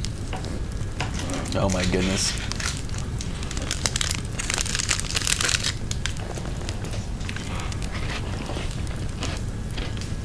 Are they still crashing?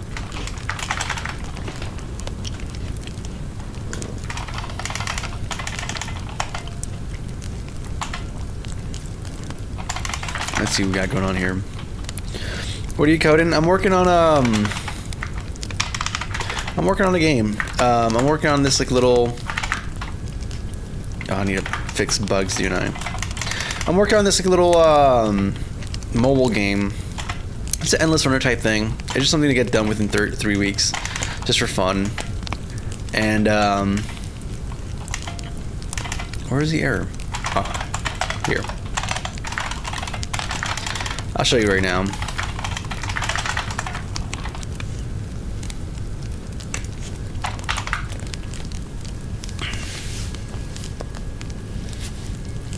But yeah, that's what I'm working on. And right now, it's particularly I'm working on doing this like whole management of, hey, when you start playing, there should be a countdown, and there should be a goal set for what time you're aiming to get to, and once you get to that specific time or distance, we check to see how your time compares to the target time, and then, we transitioned you to the next level or next stage.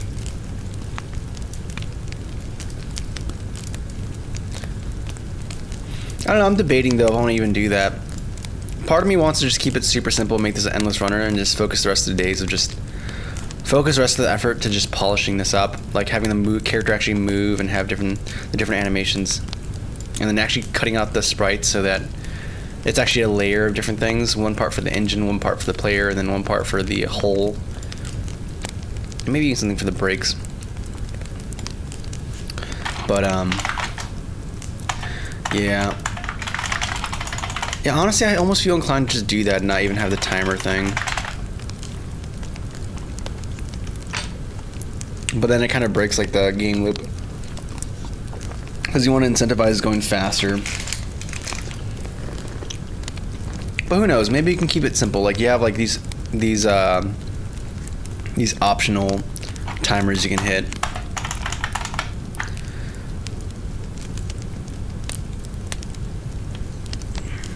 Yep. Do you work in the industry? Kind of. Not in the game industry. Adjacent to it though.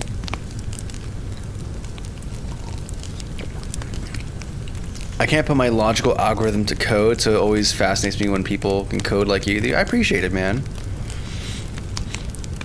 But I feel like you'd be surprised. Yeah, it will be available for people to play. I think once you like get in tune with I don't know. I'm not gonna be prescriptive here. I feel like once you do a few things with I don't know, like once you get familiar with the language and how certain logical things are expressed in the syntax and the structure, it becomes a bit more, I don't know, manageable. I don't know. Managing state's always crazy. It's always complex. That's just all of computing.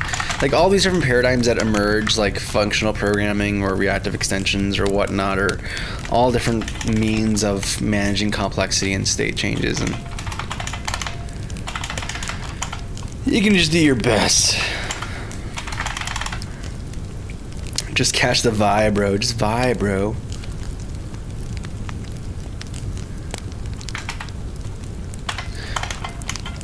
What was I doing? You know what? Let's actually work on the player.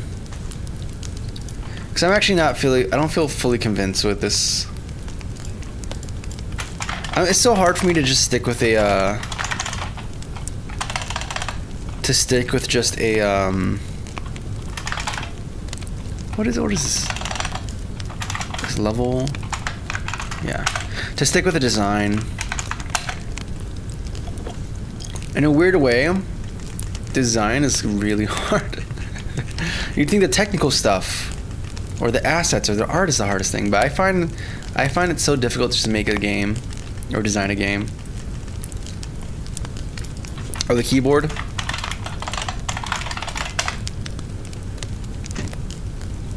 Working in the Archive VZ realm. What is Archive realm? What exactly is that? I actually don't want to work in the game industry. I'm gonna be real with you. But yeah, I enjoy just working independently. Where's the player?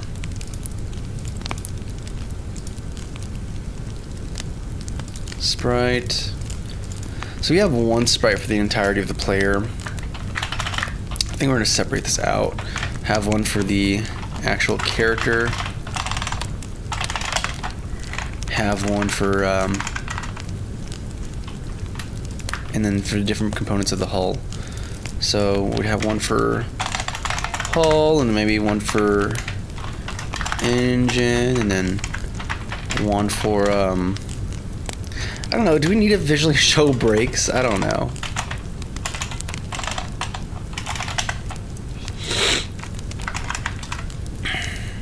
Clickety clack, yeah. We're clacking over here.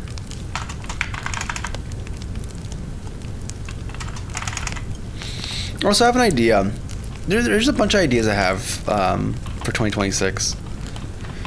But I'm kind of debating if I want to do my Final Fantasy game streams on YouTube, or maybe I should just do it in the Discord and have it be like a community, just hang out, chill thing.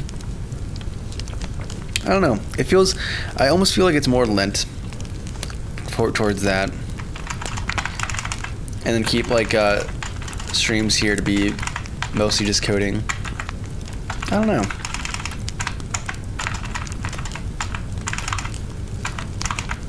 It's something I've been debating. We'll see.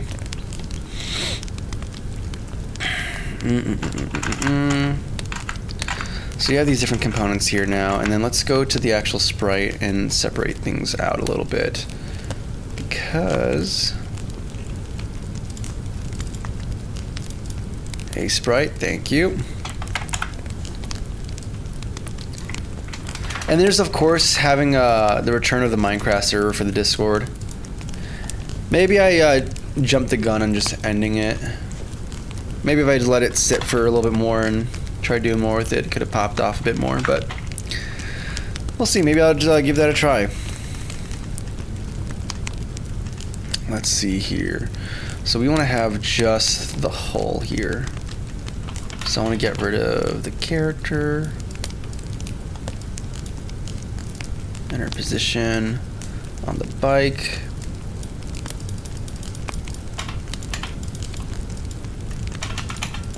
I'm going to do something very rough and simple for right now, just to get the idea across.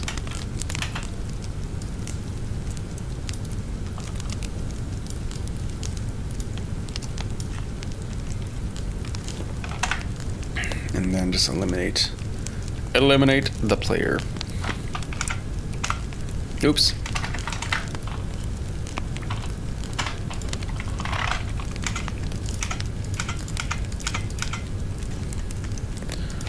Yeah, little by little. Stop.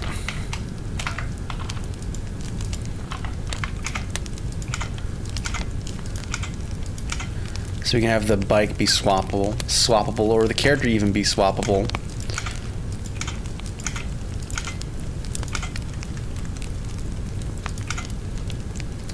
We even have different components of the bike be grouped together. I'm using something called Aseprite. I've been using it for years. It's a great application for modifying sprites. I tend to hop around to keep the productivity going, knowing I'll have to answer to it later. When I work on a scene, I tend to hop around to keep productivity going, knowing I'll have to answer to it later. Architecture visualization. I'm the same way. After knowing about the game industry, I'm pretty content where I'm at. I want to start doing streams like yours, but for 3D rendering. That'd be pretty sick, man. That'd be pretty sick. Yeah, I didn't know about that at all. This whole space of architectural visualization. And I'm assuming when you're saying architecture, you're talking about like building architecture, right? That's actually really cool, if that's the case.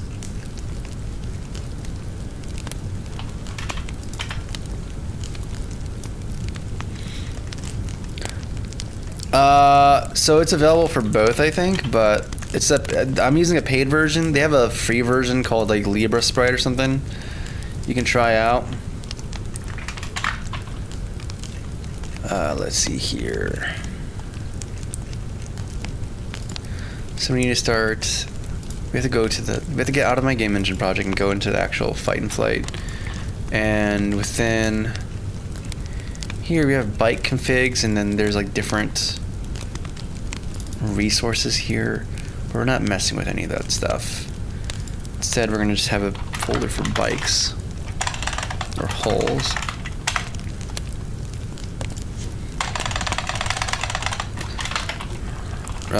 Red Blaze, I guess. A very generic name for it, but who cares? It gets the job done. And then we can start moving some of this stuff out. Oh, Piscal, yeah, that Piscal's a big one too. A lot of people use it. I'm a certified Piscal hater. But I don't know. I need to stop yucking on people's yums. It's actually fine. I've seen people do cool stuff with it. I'm just of the persuasion that Aseprite is superior to everything and everyone. As far as image editing is concerned.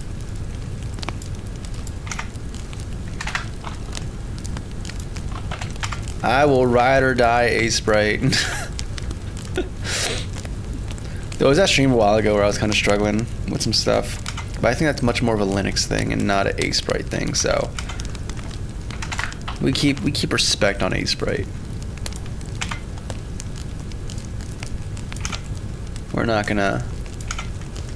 I'm not gonna slander their good name.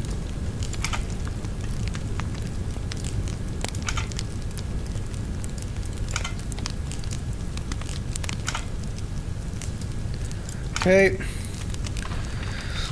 And I have to make a decision about how we're gonna organize stuff. If I'm gonna do an explicit animation for rotation, that's cool, but then like it's kind of limited what you can do with it. Or I can do it be procedural, not procedural, but like actually just rotate the thing by the number of degrees that the character is rotating by, but then I don't really like that. I'm not a fan of that, if I'm gonna be honest with you. But we're in a 3D game, so we can rotate just pixels, and it's fine. I don't have to be a purist. It's okay. We can rotate sprites here. Life is okay. Take a deep breath, Marco. It's fine. It's all fine. Life is good. Things don't have to be pixel perfect. You don't like it, and we both have no issues with each other. Are you kidding me? TST, I'm gonna find you. I'm gonna meet you at the parking lot of Dunkin' Donuts, and we're gonna square up, okay? How dare you use a different tool than me? How dare you use Godot instead of my game engine that I have not published and or made available for people to use, and it's not even good to use yet? How dare you? We must fight. Oh man. Cool. It's largely the same, just the little flick. And then I think I might implement the rotation thing and then go from there. Invite you to a latte. Yeah, I'll invite you to a latte. A latte these fists. Yeah, I get a lot of these fists. It's bad. I tried. I'm not a pun guy. I don't do that.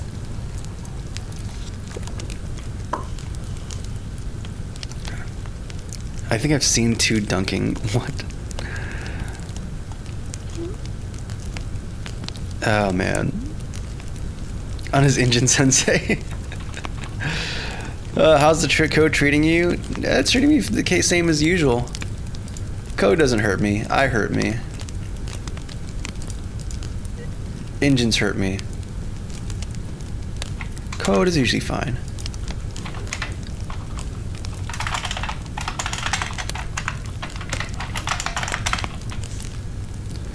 We actually have a sprite for this. We actually have to start initializing this stuff, man.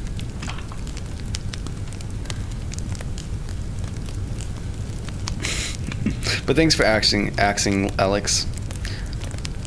Hey, I'm glad you like it, Michael. I'm glad you dig the setup. We need to do some stuff.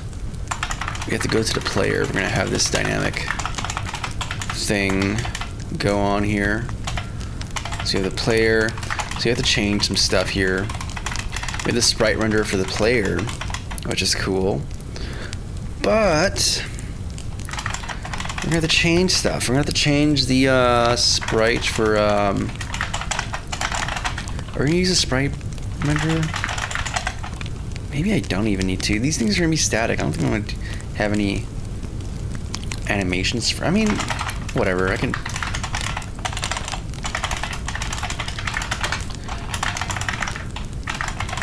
And this is no longer render. This is gonna be character. Yes. No, we're not gonna do the formerly serialized as.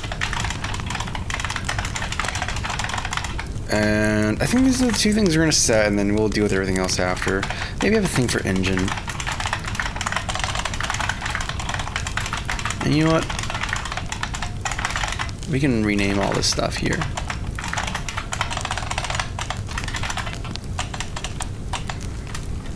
Do we need a specify it's a renderer? I mean, the type kind of indicates that. Oh well. Yeah, I'm working in Unity sadly today. I have left the beautiful lands of my engine. Which, by the way, guys, isn't it great that I can play my game in Unity and it doesn't tank from 300 FPS to like 30 or something? I don't know. It was something dumb. That was a big dip. Maybe not 300. It's like 100 something to like 30. No, we have this running in the background and it's just fine. It's just fine. Mission achieved, dude.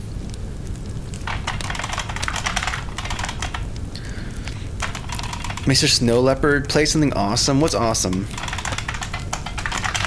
What is something that is awesome in your eyes?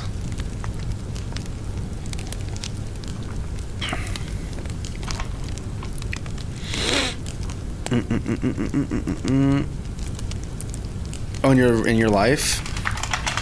No, I've seen quite a lot of Dunkin' Donuts. I used to live by one. I used to eat there, but then like I realized a lot of Dunkin' Donuts kind of gross. I used to get like not only bagels, but they had this sandwich of like bacon, egg, and cheese, and it was pretty good. I liked it. The bacon toasted, I think, was what it was called. But then I had this crazy realization of, hey, I could just make that. I could just make that at home. I could just make it on my own. Final Fantasy 9 or 8, that'll be for another stream. The main thing is the coding stuff. Final Fantasy 9 is how I treat myself. We'll probably do it sometime this week. I was thinking, debating of maybe just doing it on Discord instead of on YouTube. I don't know. We shall see what happens. We have. I should make a vote or something. I don't know. Relative input, get UI input. Yeah, it's definitely fun playing FF9. I think I'm gonna do something where I'm gonna grind off stream this week just to get the characters kind of ridiculously leveled, just to meme. So like last stream, you guys saw me at level 4 with my characters, and then the next stream we're still at the same location, but They're all like level 50 or something. Something really dumb. Yeah, I think that'd be hilarious. I mean, I kind of spoiled it, but whatever. Who knows? Maybe I won't even do it. But there's something about doing coding streams. I just need to do it. I have this thing where it's like I can't go to sleep unless I'm both physically and mentally tired. And I found out that I can't just I tried relaxing for the first time these past couple weeks. I'm not gonna code or anything. I'm just gonna sit down, watch Top Gear, maybe play a game or something, and that's it. And the thing is, I can't go to sleep. I just can't. I simply just cannot sleep. But, when I do the coding, my day job, and then I do here and do some coding stuff, and then I'm like, all right, I've actually properly used up my capacities. I can actually sleep somewhat normally now. So, yeah, I'm finding that I can't... It feels like I can't leisure. Which is kind of, at least without breaking my sleep cycle. Configuration is the current configuration. And then what does this have here? We have characters gonna be the same one. We have hull is gonna be. In fact, what does this even use? Is it using texture 2Ds or is it using?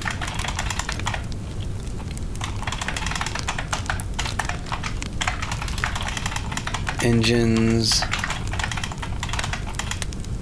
Yeah, what are you using? Yeah, you're using texture 2Ds. Okay, screw it. We're gonna do the thing of just making a player and then go from there.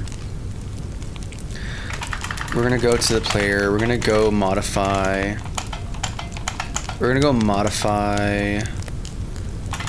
Yeah, we're gonna change this to be, instead of being a CC sprite renderer, we're gonna make this instead be just a mesh render.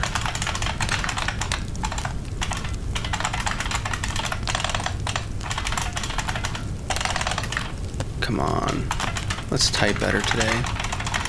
So we have the mesh render set here, and then on startup, what do we do on startup?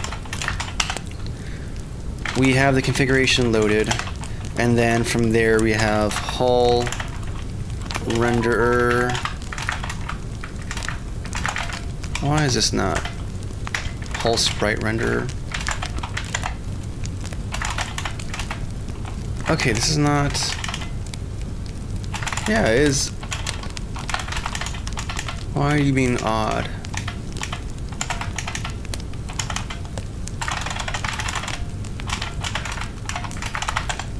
Okay. Main texture. Or no, it's material. And I think we have to get the first one. And then. Actually, it's just one. We're not going to the array. And then main texture is going to be equal to configuration hull, and then in-game sprite. Yeah, that's what we're looking for here. And then we do that for a few different things. I think I might even move this to be like a function part of the configuration. It's something that's gonna be popping up a bunch, so it's like, all right, maybe just have that be part of the actual configuration. Oh, oh, wait, because I'm at the wrong object. This is the object I want to go to. Yeah. Public. Do I want to do this? Yeah, why not? Apply config to sprites. Mesh render. Hull is the only one we have right now. We'll change that later. And then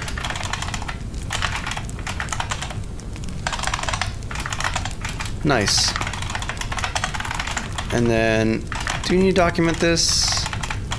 That's fine. And then we go to the player. And then what do we do from here?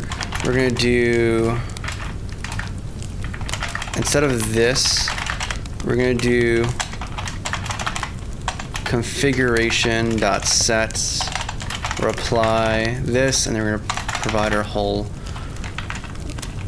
sprite render, and we should be good. All right, what's going on here, guys? Yeah, I do have ADHD. I don't want to talk about it. What do you do when you gotta go to sleep, but instead of falling asleep, you get full of ideas? Well, I just write them down. I have a notebook that's full of ideas, and then maybe I'll do some implementation on my notebook or something, or my laptop, or maybe just come downstairs and start doing some work. And they're Tim's.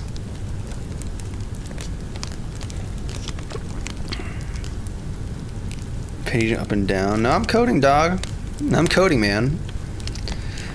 When you code and you know where anything is, unless... It's funny when you code and you know where anything is, unless you forget the project, come back and forget where stuff is.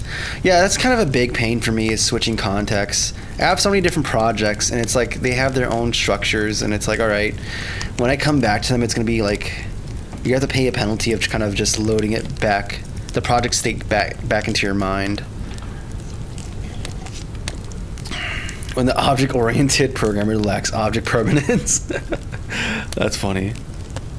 It breaks me how he types it out of his head. It's hard to learn everything.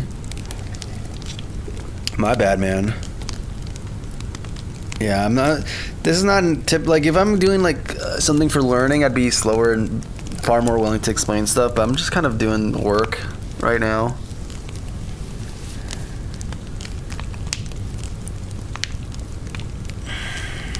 A may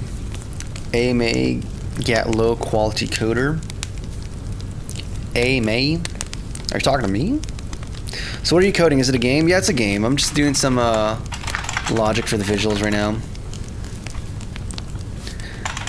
And then I'm gonna make things be a little bit different as well. And I think I might need to organize things a little bit different, because I think I want to have this be...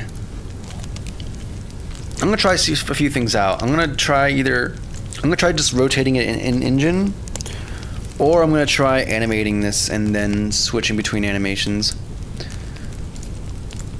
We're gonna find out though which one's gonna work out good or bad or what have you. And this is not gonna be a sprite. We're not gonna do a CC sprite renderer. This doesn't need any of these components actually. There's like no rigid body, no trigger collider events, no box collisions, none of this business. Yeah, you exist just to render a sprite. That is all.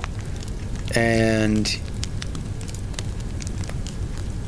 yeah.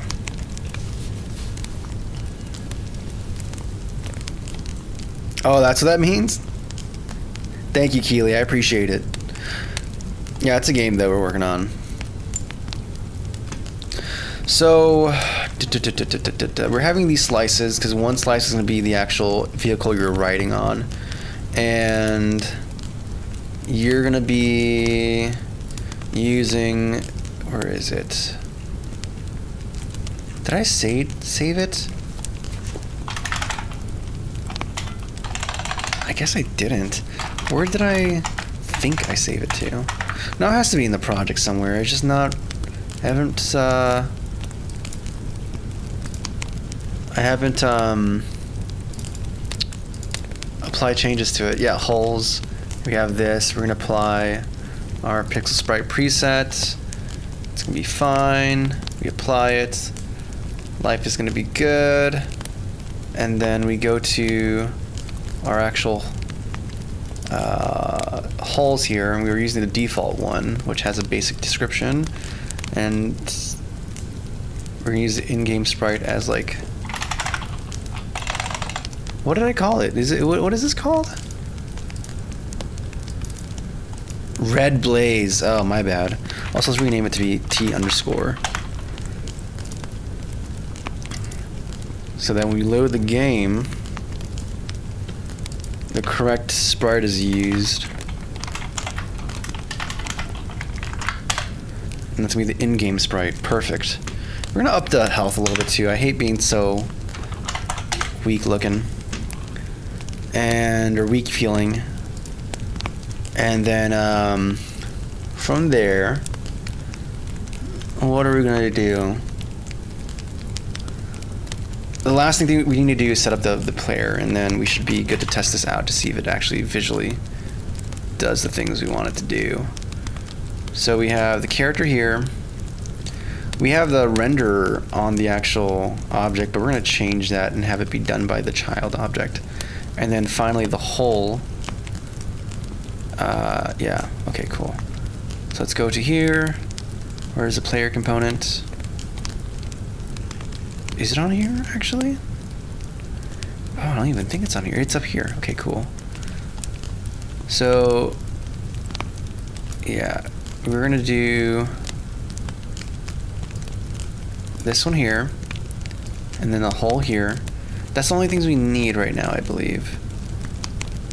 And I think we should be good. As for sprite, are we using that anywhere? There's a field here that's called sprite, but we're not using it, so I'm just gonna eliminate the stuff we're not using actively. And I think we're just gonna close it, reload, and then try running it and see if it works. What's going on? Okay, what is that name? That's not... Is that Hito, the first character you have? I don't know what the second kanji is. But hey, welcome to the stream. Glad to have you. Alright, let's run it. Let's see if you broke stuff. I'm sorry, man. I recognize your profile pic and everything, but I don't see the rest. I'm sorry. Okay, and this is blank. Why are we blank? What part of this is blank? Mesh render. There should be a separate instance. We're gonna hide this because we're not actually gonna be rendering these yet. And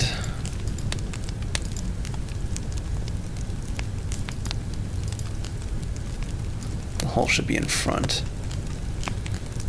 Or actually no, the character should be in front of the... Oh, that's a weird thing, isn't it? Let's see. Otsutsuki Sazuku. Oh, Tsutsu. Okay, thank you. In fact, I'm gonna save this so I don't forget. Actually, I'm just gonna flame shot it. Flame shot. Bam. Forever secured. In fact, this is how secured it is. I'm gonna send it to my personal DM so I don't forget. Also, do you have any people in the Discord? Welcome aboard, Icy Good Times. Glad to have you guys. Because I can, Speckled. Because I can. Alright, so her sprite's popping up correctly, and that's good. As for the vehicle sprite, it is not popping up, and that is not good. So let's figure out what is going on there, because it's showing up as just pure white.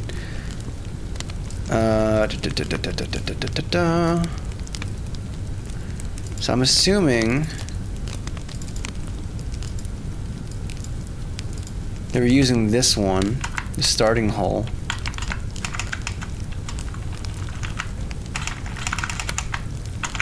The default engine, yeah, I'm assuming it's a default. Oh, I never said it, did I? Oh, that's for engine. No, I'm looking at the default hull. And this one has the correct thing set to it, yeah. Okay. Wait, why is there two in-game sprite? I'm sorry, what?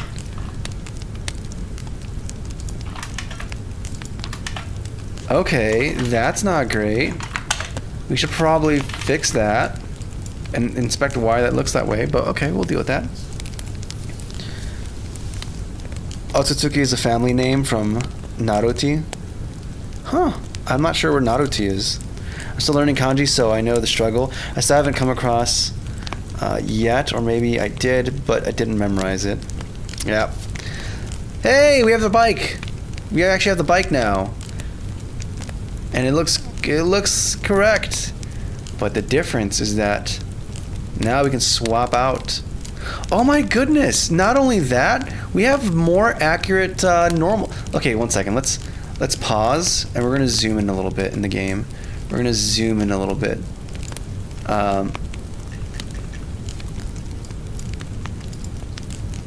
Do you see how the character has way more? Because we're using the edge of the sprite to calculate it. So like now the character's face and legs and stuff are actually being affected by this. This is actually really sick. So not only does separating it allow us to change and customize the different parts of the character, but now we can, and the bike, we also have better rim lighting effects. That looks so good.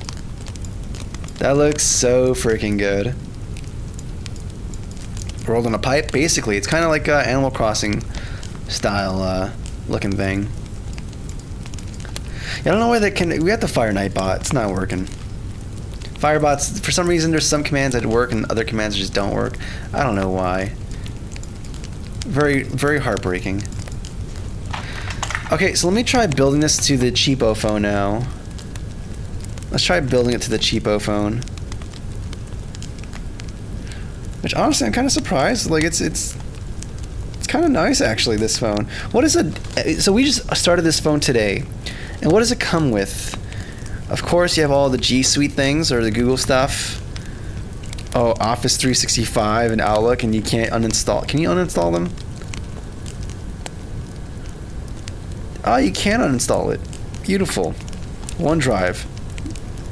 Oh, I can't uninstall that one. That one's only disabled.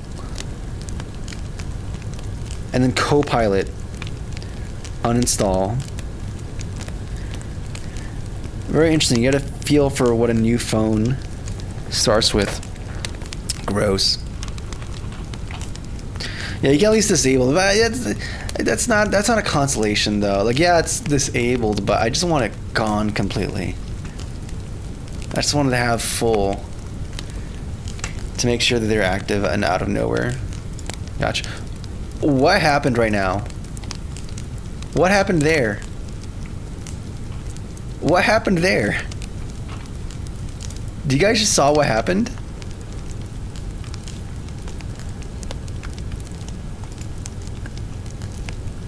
The sprite for the player on the sprite binder got overwritten. Maybe because they share the same material, the same base material. Yeah, and I think because we were setting this also on okay, we're learning stuff today. Also, yeah, we're not rendering on the root here. Get out of here. We're not doing any rendering here. Okay, I have to get rid of the mesh filter and then the mesh renderer. Oh my goodness. What else is dependent upon you?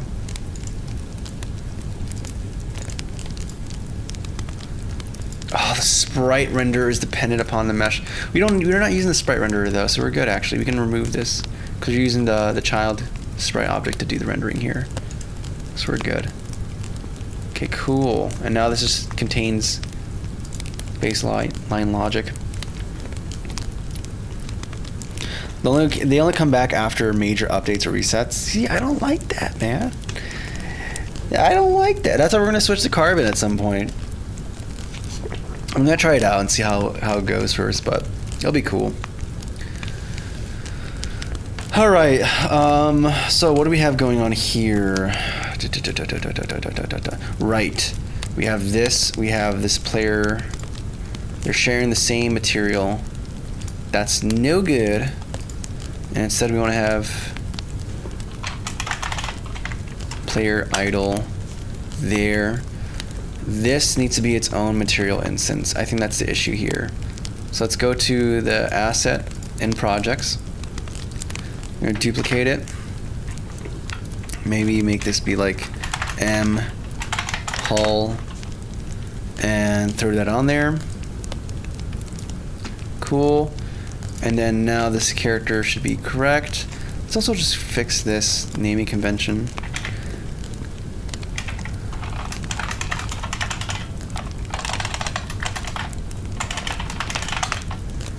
For these particular material instances, and then try running, and hopefully this should fix all the issues. Hopefully. Cool. Works now. If we start and stop again, how is that gonna look? Oh, actually, is FPS actually bad right now? No, it's good, it's good. We're good. Yeah, for a second I thought I saw 9 FPS, but no, we're still good. Gosh, I love the way this looks. I'm not seeing it as much with the hull of the little ship we got going on, but maybe we can change the distance on that material. In fact, maybe we can do something to like allow an extra level of customizability, which is add like a because we were doing the rim lighting in this shader, and we have this variable here that's like hard coded pixel distance. We can just make this be a uniform in our little shader.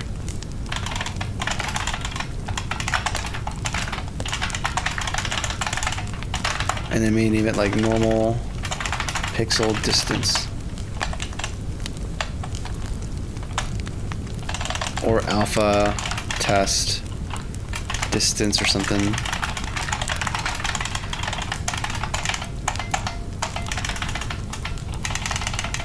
And then up here, we go to here. We set this to be like this.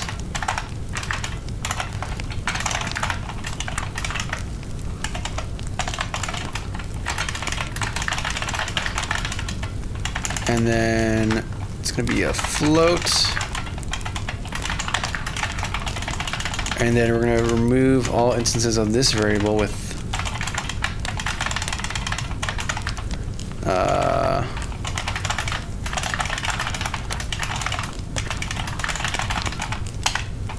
nice. So that we can go into the hull and expand that, so that that particular material instance is going to appear to be much more responsive to like the normal.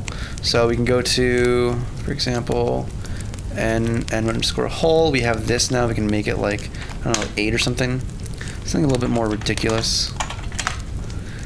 And run it and see if it responds the way we want it to. Okay. Now as we go off to the edge. I'm not really seeing it on the on that sprite though. That is curious.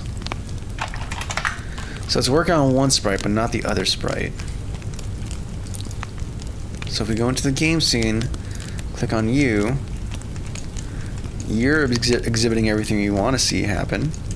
That's cool. Now as for the hull, you don't seem to be exhibiting that at all. Now I wonder if it's due to you not being, because the main difference is that this actually has a CC sprite animator. This has like components it doesn't need to have either. We need to get rid of those. But that's, aside from that, I wonder if the CC sprite renderer, because it doesn't have that, it's not getting some critical information be passed over to like the like its tile information. But even then, I think it would default to 0 or something. So I don't think that's necessarily the case, unless tiling it is no.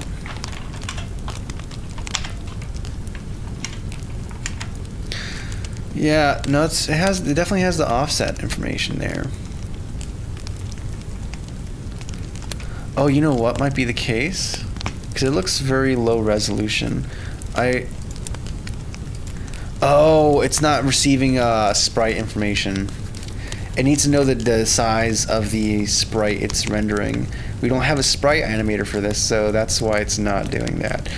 Okay, now I understand why this is an issue. Why it's doing what it's doing. We also have to make this 64 by 64 because it's not going to do the correct rendering. Okay, that's an easy problem to fix. We can just simply go to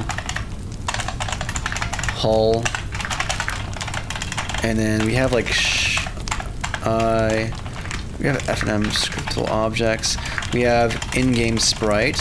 What I'm going to do is actually change it to be a sprite binder instead.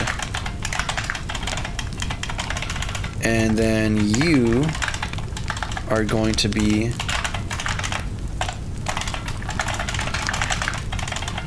a sprite binder as well. That's going to change a few different things here. But that is okay. In-game sprite. All these are going to have to change to be sprite binders, which is going to be something that actually contains that information. And I think it's better that way in case you want to actually have a ship that's animated. It's not the end of the world. What are you missing? Oh, because I didn't change this abstraction.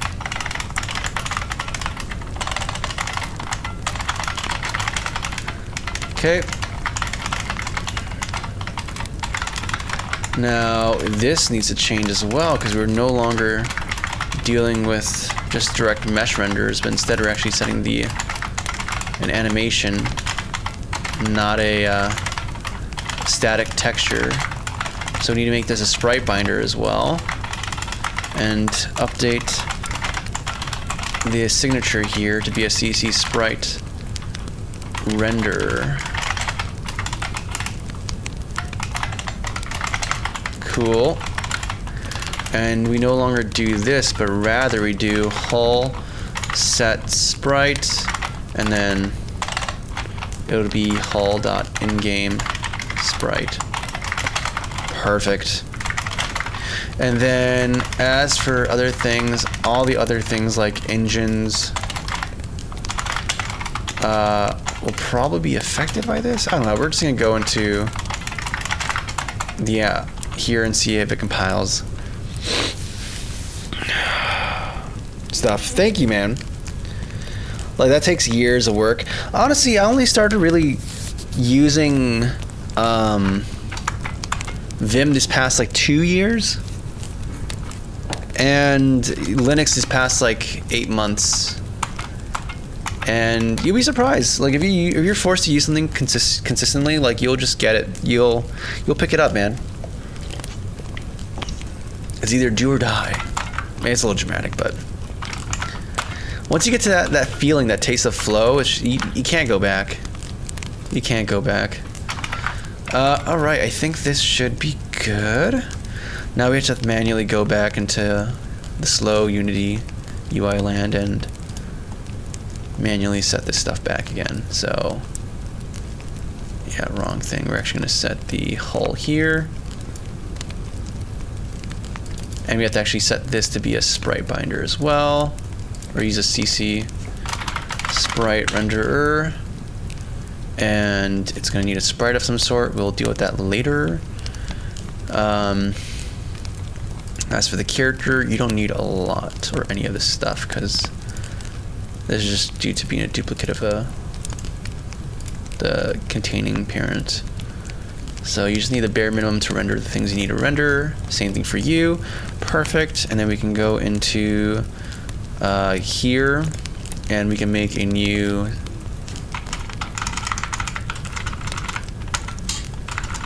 where is it? Sprite binder.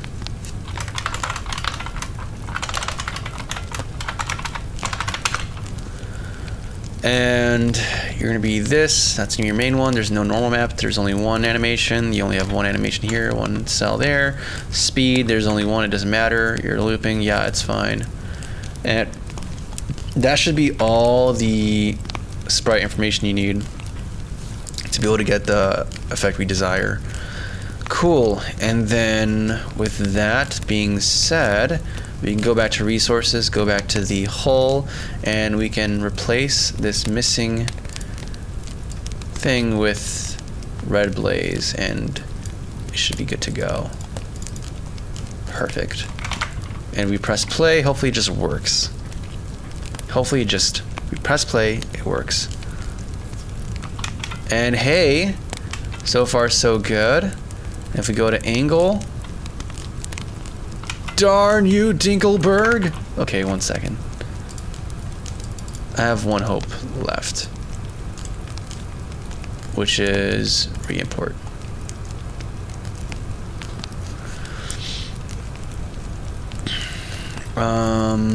Cool. Go to character, and we go to player. Yeah, we never. There you go. You're assigned now, and then you are assigned here. Actually, this is you're assigned there, but we're gonna have to do things a little bit differently. Okay, let's see if this works now. Moment of truth. Oh my goodness. What is this sensation I'm feeling? All right, pain. Pain. This world shall know pain. You. How could you have done this to me?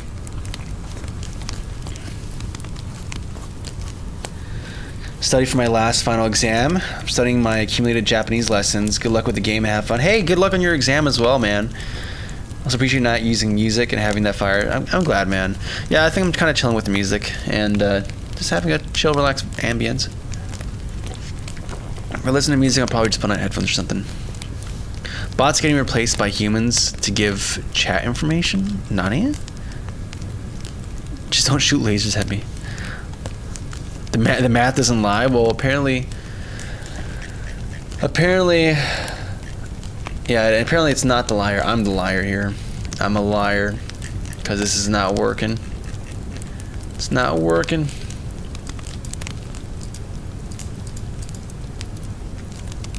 Is it not enabled? Oh my goodness. I think it's because we didn't set the default sprite. Okay, let's try this again. Maybe this time it's gonna work fine. What's going on, K8? Glad to see you.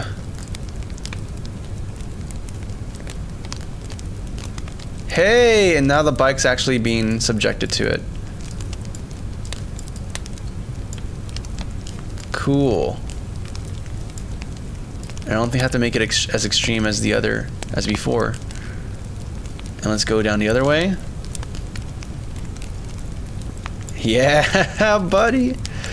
This is looking great. That is just looking groovy. Yeah, so mobile support, yeah. So I tested it on I bought a $40 phone.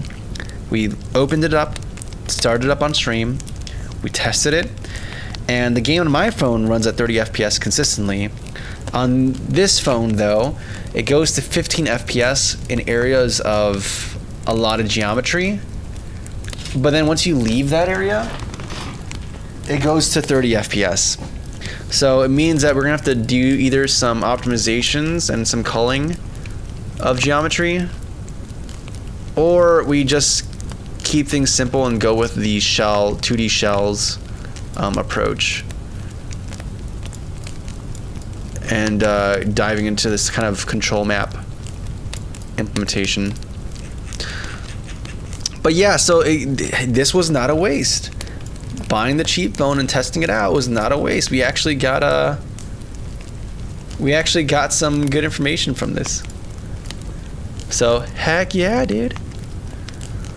Goal is 60 FPS on mobile. Probably 30 FPS. I'm gonna see, because I feel like my personal phone should be higher, but I think Unity might be in place enforcing some kind of FPS limit. I have to look into that. But the fact in the other phone it's going to like 15 FPS is already problematic, so I think it's fine to target 30 FPS and then we can go from there. But I feel like that for this type of game, it should be very much feasible to get a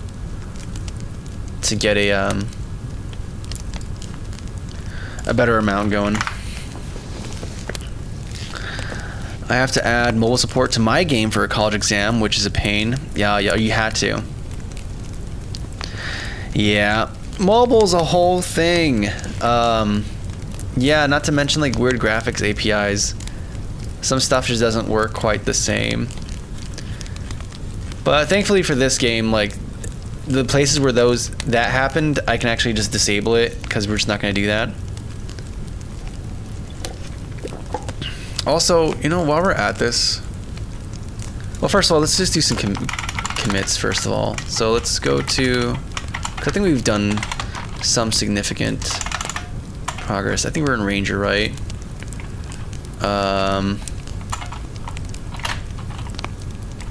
I forgot what it is. You do Control or Shift S, I think, to exit it, within this directory.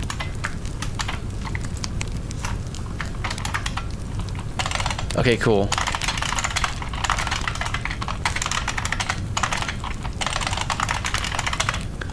What branch are we on right now? Master. Let's just commit to master, baby. We're not gonna do conventional commits yet. I probably should at some point, but whatever. It's a personal project. We get to be wacky and weird like this. Separating character sprites and making time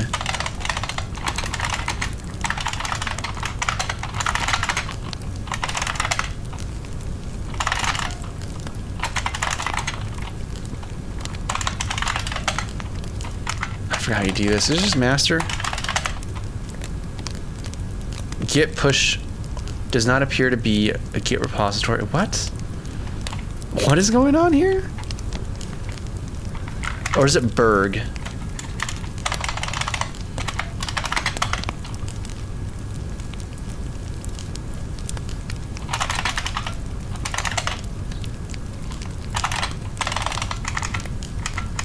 I'm pretty sure I committed. Did I not commit?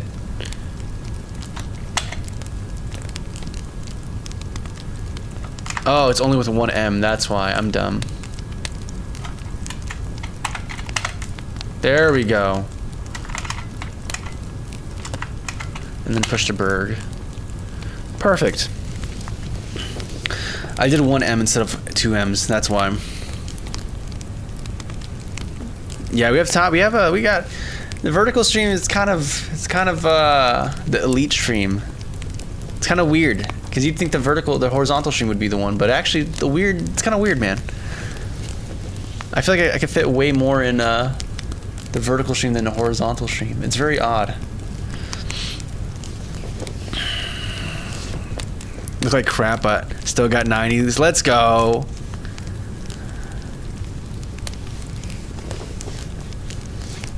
I'm in a computer and still stayed on a vertical stream. Yeah, it's kind of weird. I never expected this to be the ideal, but I think because we already have so many vertical things, it's easier to stack them up.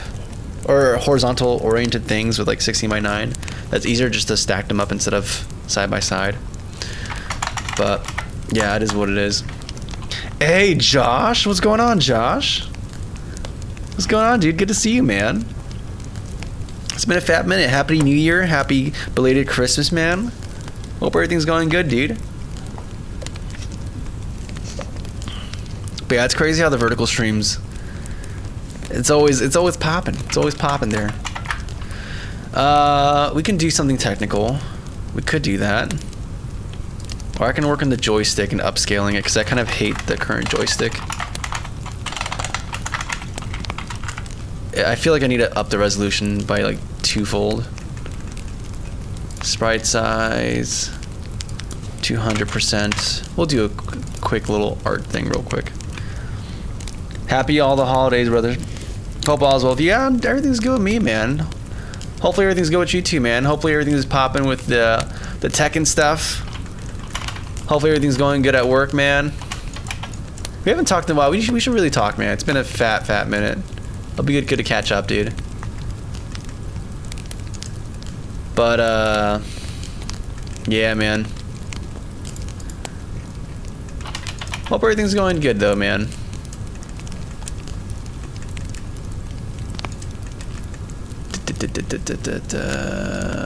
What are we doing here? That's not looking good. Yeah, knowing where you work, man, I'm like, I imagine there's some interesting stuff going on with all the things in the news. Everything's chill with you? Let's go, man. I'm glad to see it, dude. Glad to see it. Or maybe it's chilled out. I don't know. I know there's like a simple way to upscale this, but I'm just not doing it. Now I'm kind of doing it. Low-key things have been kind of slow. Really? Hey, man. That's better than overwhelming.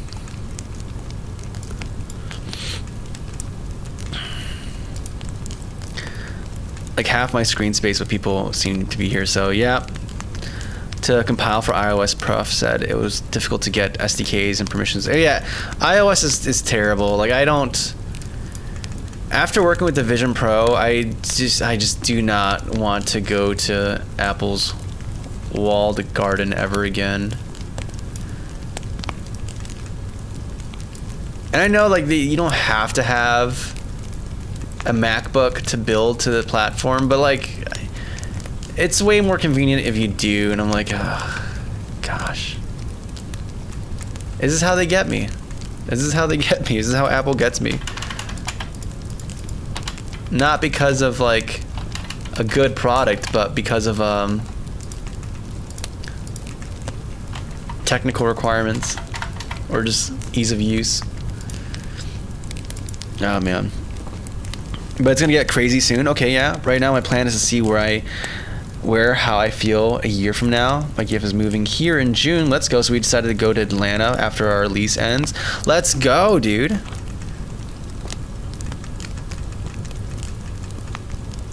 Wait. Are you not in Florida anymore?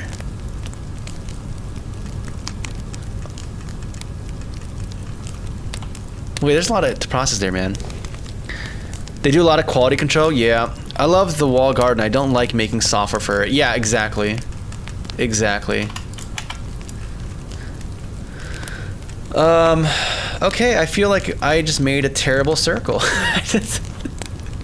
I feel like everything I've done here has been bad. So this is what we're gonna do. I'm gonna just cross the streams, do this one here, cross the streams.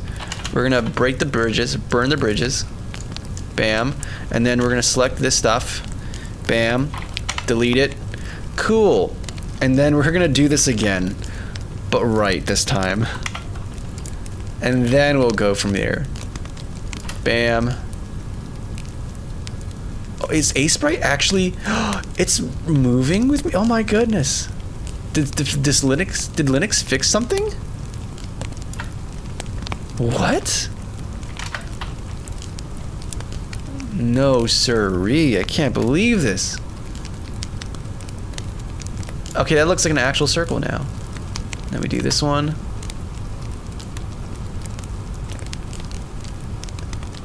Yeah, that doesn't look right.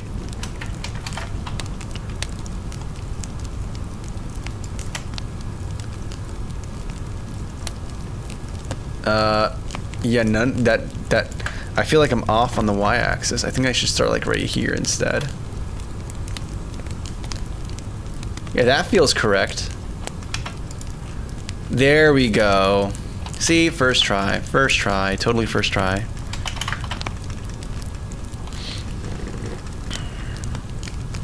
You gotta draw a face, erase the details, then get the circle. You're right, I should have drawn Michelangelo. And then get there. I do want to do art though. Maybe not stream it.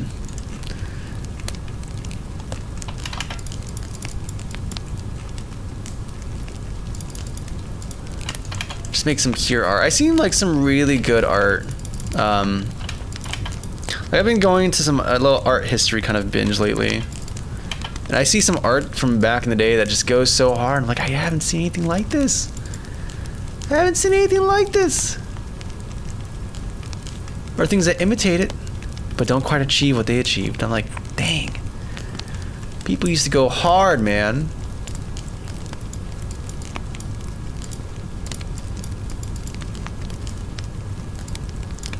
And there's some crazy stories too. Like, there's some people who do art to like there's a guy who killed someone in a duel, and he uses art to bargain to get out of getting executed, and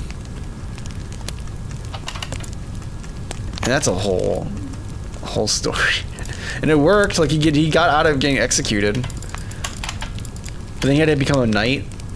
So he uses art to bargain to become a knight. Also, let me just 1 second. I know this is probably not causing issues, but why not have less things there?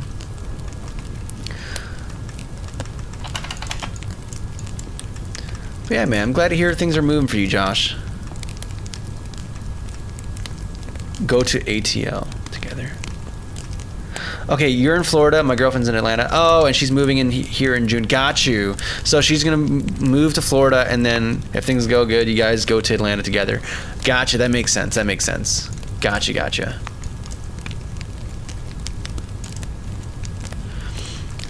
What are you doing, and what's your objective?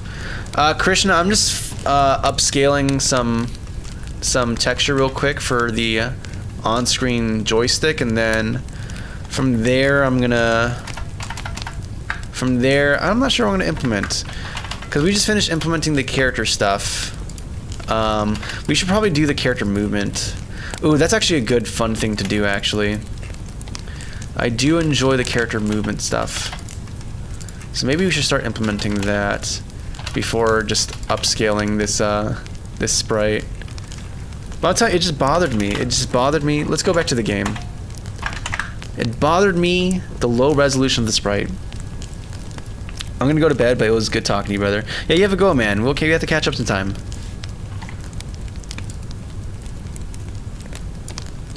So this is the game.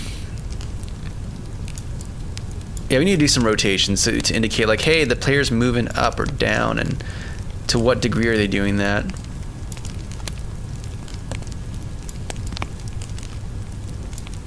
there's some weird cases. I almost want to have the character be forced to keep going forward, and the most you can control is like how much speed forward you go, and then like up and down. That way you don't have to worry about going backwards or anything like that.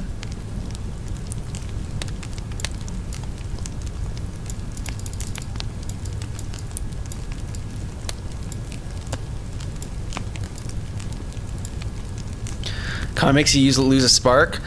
I wouldn't lose a spark, man. I think a lot of companies have vested interest in hyping up AI, and I don't think it's all there. And I think they're aware of that too. There's a reason Microsoft is having a meltdown over being called microslop, right? So there's always going to be jobs for programmers. Honestly, just stay in your lane, man. Focus on what keeps you interested, what makes you, what gives you excitement in terms of implementing or exploring or what have you, and allow that skill to translate. Like, look at that. That looks so much better. All right, we're gonna add. Let me try doing some stuff. We're gonna do the player. We're gonna go down a little bit, and here's where we did the minimum speed thing. So now there's like a minimum speed that the player has to travel at, which is like, in this case, you can do like, I don't know, 5 or 3. The concept of the brake is going to change though, because then you can't just like stop all the way. You're just stopping to the minimum. From going backwards, maybe that's a kind of a cool idea, actually. That wouldn't be a bad idea. But no matter what, you still have to have some kind of sprite, some sprite state for traveling backwards. Re-import.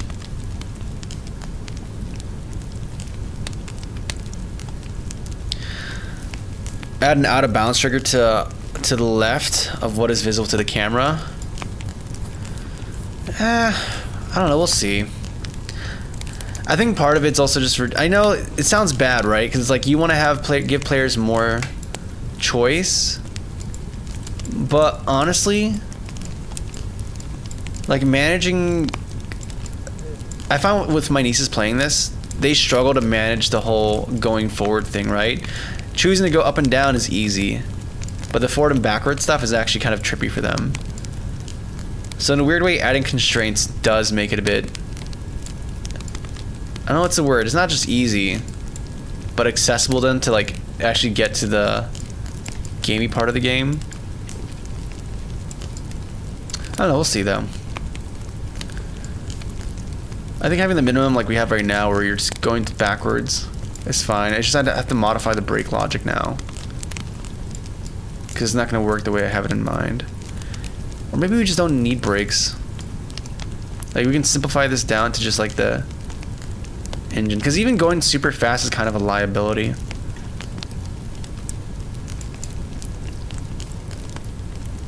We need to do the audio system implementation at some point too. That's a whole thing we need to account for. Oh, there's so much to do, man. So much to do. Okay, let's start doing the movement though. So we have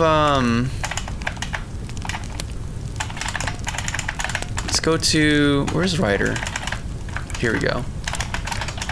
We have this. We have the root for the character stuff, and that's going to be just assigned to itself. So on here, we're just going to start, we're going to just do root equals just transform. Or actually, no. It's like the first child. So we actually have to have it be assigned. So let's just do assert.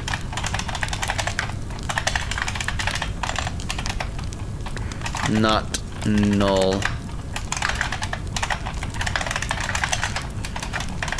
And assert that this has been set before we get into playing. And then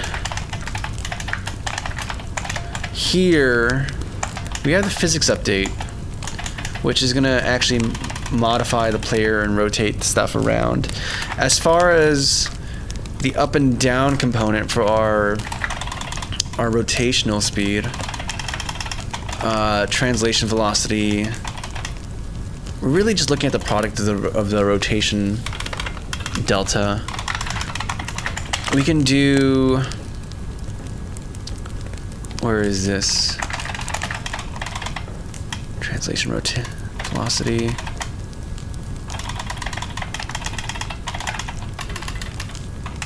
And then here's, okay, the angular velocity, that's what we're doing, that's what you're using. So that's actually the delta we're looking for, and we're gonna do some kind of rotation, a certain amount, based off of positive and negative.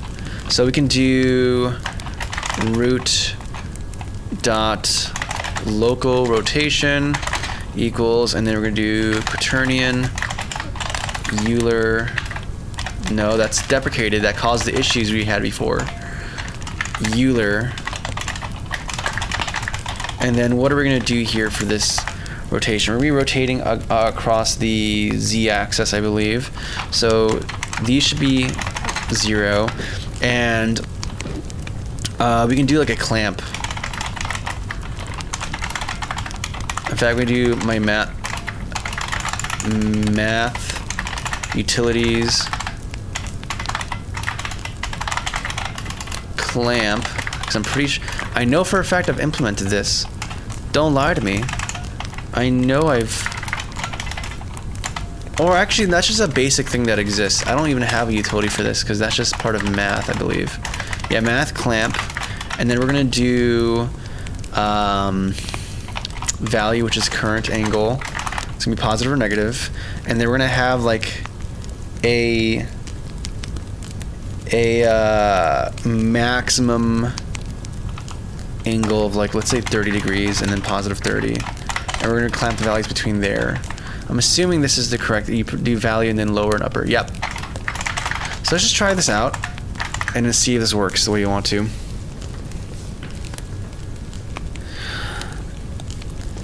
why don't you make 3D games we all gonna love? Because I want to make games for my fam and games that I think are cool. And I already have games I'm working on, but this is a project that catches my interest right now. And we forgot to set this. We forgot to set it. Here we go. Cool. Save it and then run it. I'm sorry if I try to help too much. No, I appreciate it. I appreciate it, Kate. Okay. It doesn't return back to normal though. So it's like it's stuck. Like the player's like a dead fish that's like stuck up there. That's kind of hilarious. So that's not doing what I expected it to do.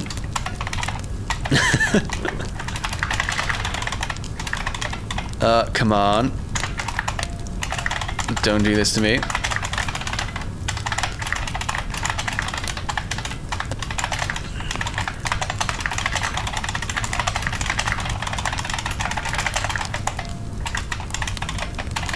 Okay, so we have transform. That's the transform though. So what's going on here? Oh, because that's current angle. My bad. We used the wrong. I'm supposed to be using angular velocity. There we go. Reopen.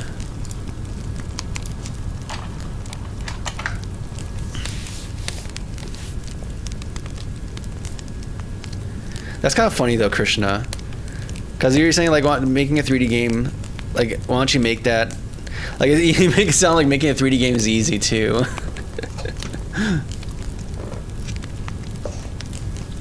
All right, let's see.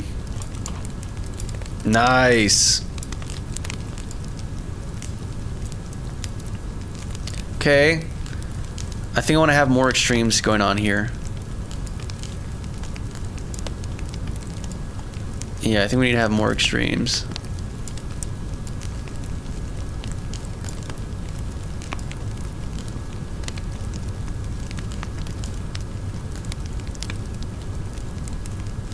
It almost feels like not responsive to...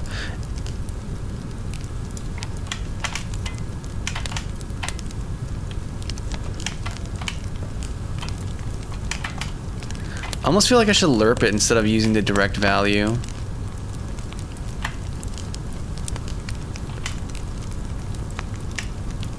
Or maybe I think it's already lerped actually. I think there's some kind of interpolation going on.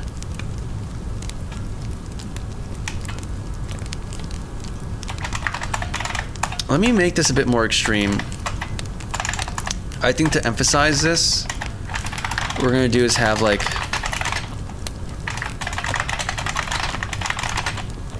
float, angle, max angle. Maybe make it like 45 or something. And replace this to be with 45.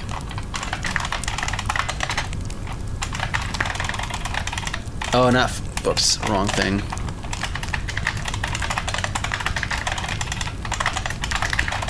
Okay, and then this one we're gonna have like, I don't know, exaggeration.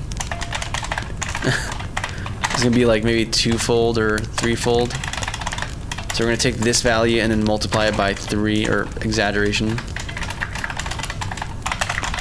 Just to be extra, make it feel a little bit more jumpy.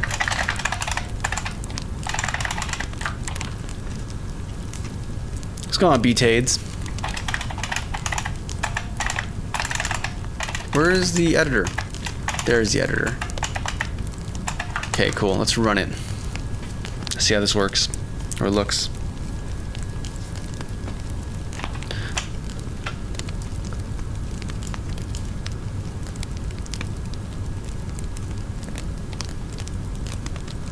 Okay, I think the exaggeration does help.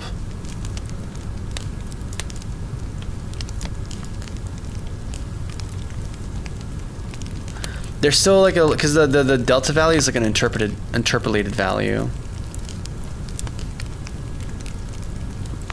So it's gonna be responding towards that. But I think we shouldn't use that. We should instead actually get the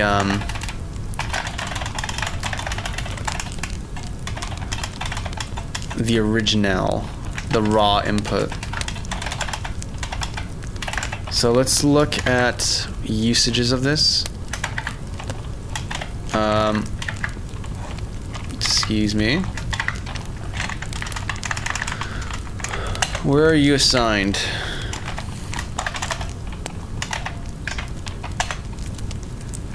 So you are using delta theta. Oh, that's for receiving damage.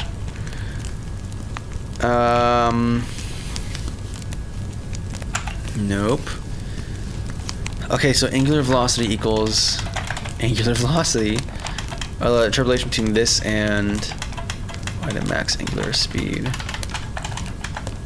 And input y is from there directly. Okay.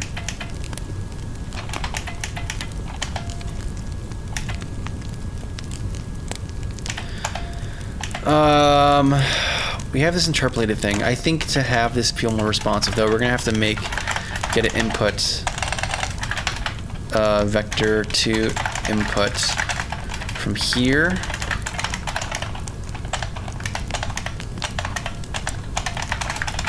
And then instead of using angular velocity, we instead use input dot y instead, because that's representing what the player is attempting to do, not necessarily what. Yeah, not necessarily what is actually happening with the machine. Where does our input happen?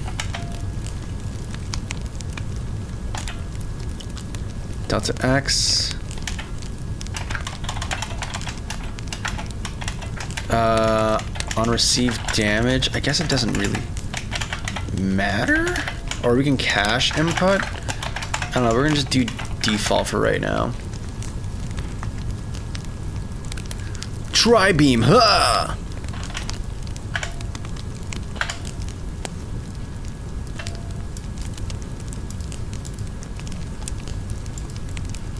Oh, it's very little. The input's very little. It's so small. Why is input so small?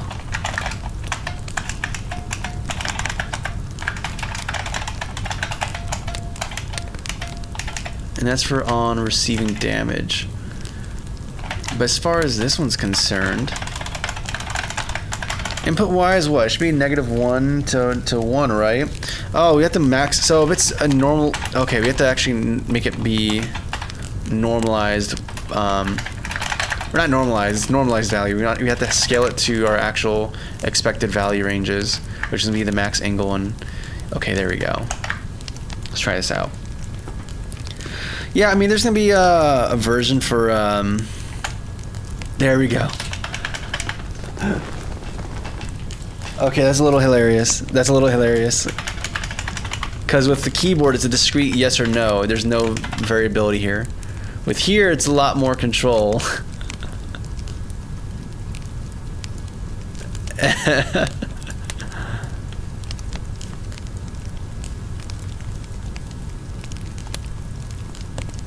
So this kind of, this actually, I'm not sure which I prefer, actually. One that's like very responsive. I think we're gonna have to do a step below this. Like have some interpolation, cache the last input value, and then interpolate, but at a faster rate than the actual current angular representation. I think that would be the way we go about doing this. That feels pretty good.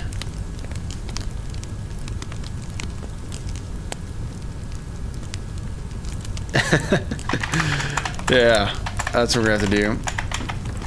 Okay, so we're gonna have to have like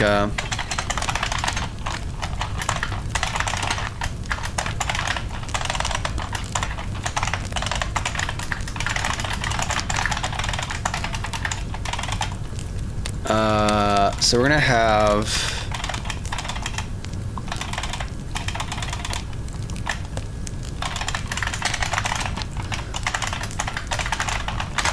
and we're gonna just yoink this, chuck it there. That's sprite angle. And then next we're gonna do the same thing here, but instead it's gonna be math f lerp between last input, or no, last sprite angle,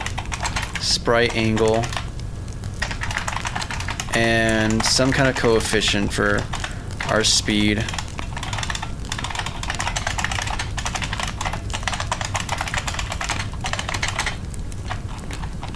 Like, I don't know, within 1 second it should have probably turned like, say 10 times.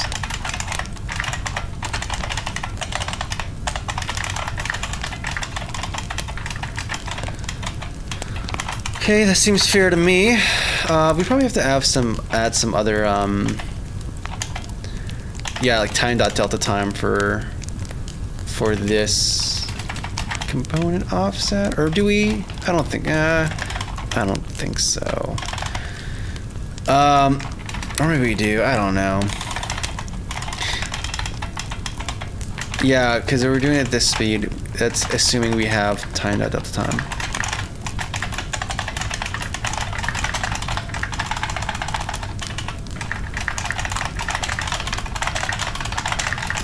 Okay, so we have this.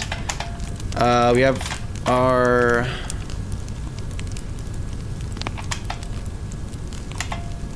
in fact, no. We yoink this. We're gonna do last sprite angle is gonna be equal to its old value, the current value it's going to, and then rotation speed times that, and then rotation speed should be defined up here. So it's gonna lerp, and then over here we end up just using last sprite angle, and that should have the effect of having it be consistent so it doesn't snap back to the input, but instead will kind of go to what it was last doing. Insane jump scare from the live stream. I'm sorry, I was just scrolling. The nose algorithms you. Okay, and this is okay. This actually feels good. So even with keyboard, even with a discrete yes or no, is button pressed yes or no, it's you still have this smooth range of values, and it's like matching the joystick, but there's still a little bit of like a delay because you know you can't accelerate mass instantaneously. You can't go to that speed instantaneously. So yeah. And now we need to do like some VFX for the jet. But that's all right.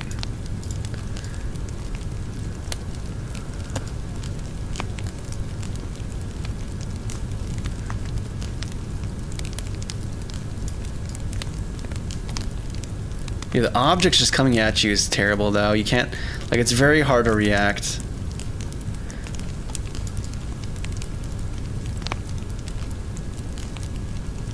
Especially like on the Y component because the screen is so shorter there. I'm very happy with this though. This is actually really cool. What's going on? Oh, the algorithm knows, like a dolphin or a salmon. A little space fish? That'd be kind of cool. I can't wait to do more environmental stuff because I have ideas for the environment, but I just want to get the technical things we need to get done, dude. Like even the hazard generation needs to be much more. It needs to be much more refined. I think what I might do is, instead of having this be generated randomly, or I think what I'm going to do is, because right now I'm just, let's go here. Let's just go here. Right now, we just have this play grid. Essentially, it's just a big square wrapped around a cylinder, and we're just spawning objects all around here. So it's just kind of arbitrary, which means that when you're playing, things either just pop in or pop out, and it's just kind of, right? What I want to do is actually do a subtractive generation method, where instead we populate the entire board with objects, like so. Like there's just objects all over the place. Okay, is there a way I can... Okay, let's do this. No, it's not filled. Okay, whatever.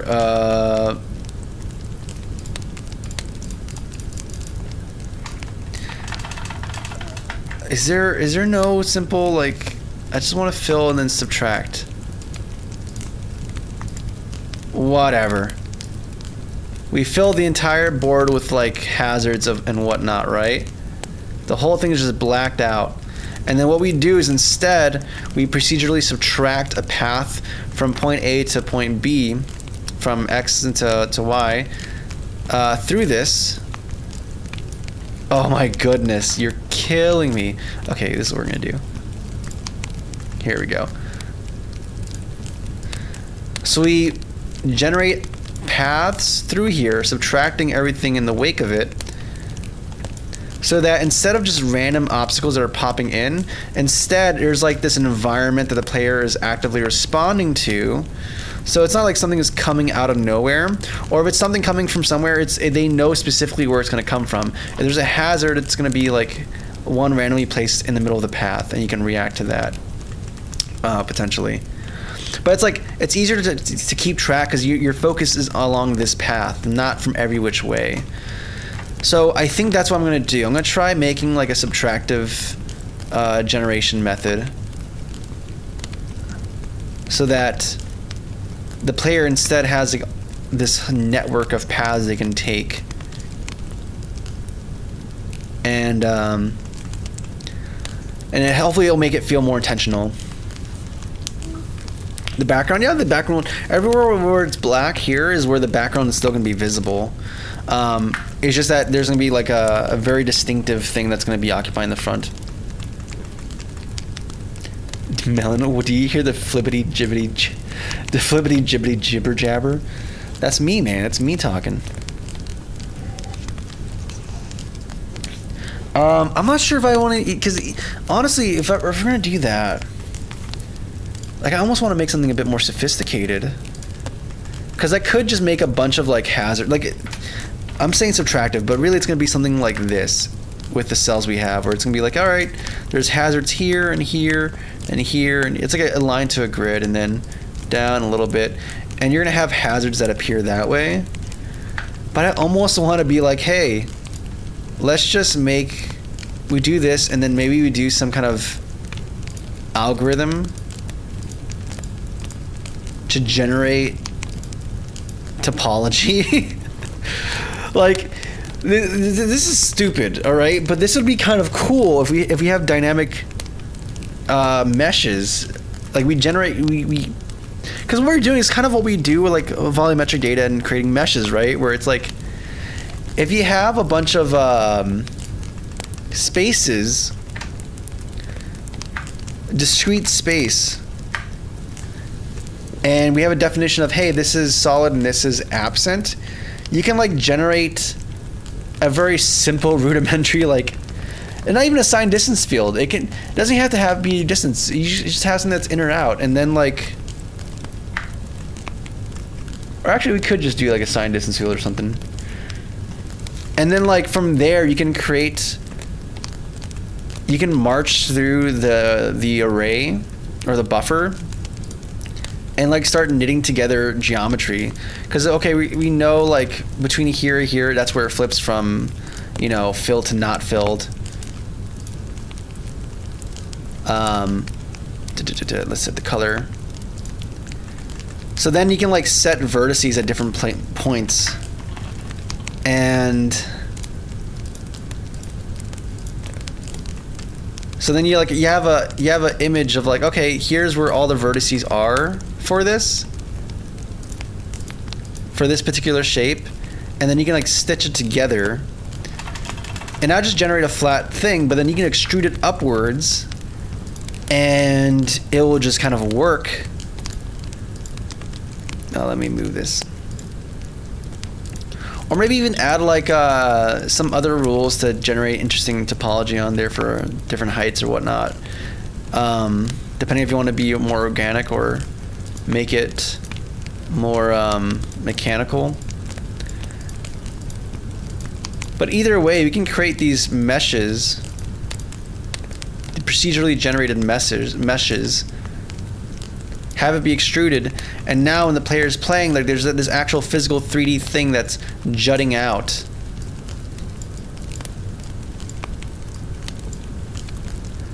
So it feels more like physical walls that you're navigating through, as opposed to just like random arrays of objects and noise. And it's like a 2D thing, so it's like it's simpler to generate that. I think it'll be simpler to do that. Stuck on a puzzle, so I'm gonna make some food. Sounds like a good plan, Kai. Polish later, yep. Kind of like a cave, Voronoi-ish displacement. I'm not sure what you mean by that. Go get an eel to charge that phone. Till then, stay cozy, y'all. You have a go, man. Thanks for popping in, though, Terrell. Thanks for doing the mod stuff you do, man. But yeah, that would be cool. That would actually be kind of sick. And it'd be a nice way to distinguish between foreground elements and background elements, because then like this stuff is very excuse me. This stuff is very it's 3D, right? As opposed to shells of just 2D surfaces, which I think I'm gonna stick to actually, because that might be visually distracting.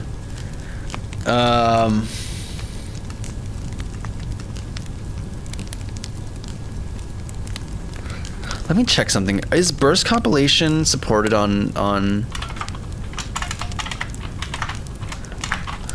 is burst compilation supported on mobile or Android? I mean, that's the AI answer. Let's see this. Can burst support all platforms in 2020? All devices shipped after the second half of 2014 is ARM64. I don't know the correct answer to your question.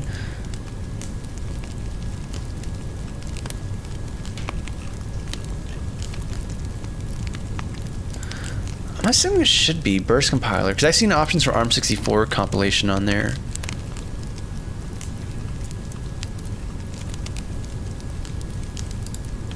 So this actually might be more feasible to do this. Like, I know this sounds crazy, and maybe kind of dumb on my part, and I'm known to do dumb things and overcomplicate stuff.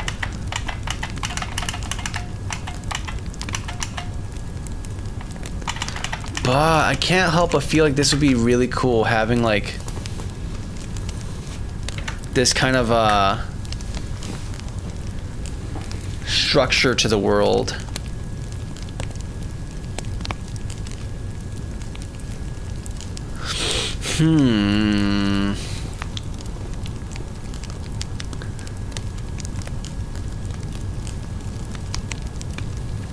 Yeah, because I feel like it just guides your attention as a player.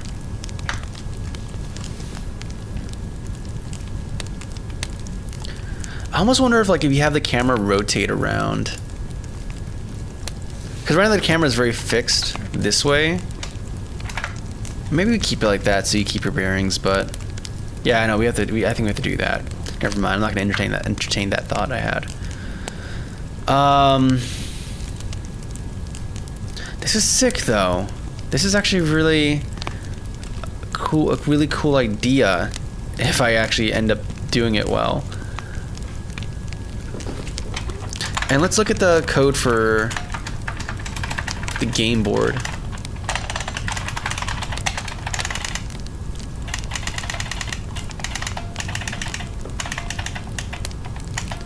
Cause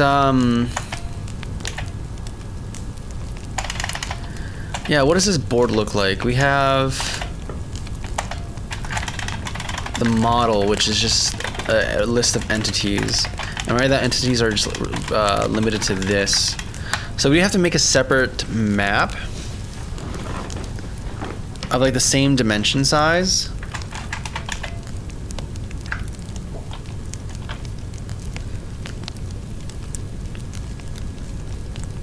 Oh my goodness. Am I actually gonna do this to myself? This game that was meant to be simple, just one-upping a 3-lane infinite runner. Are we really gonna just go hog wild and making the most cool thing?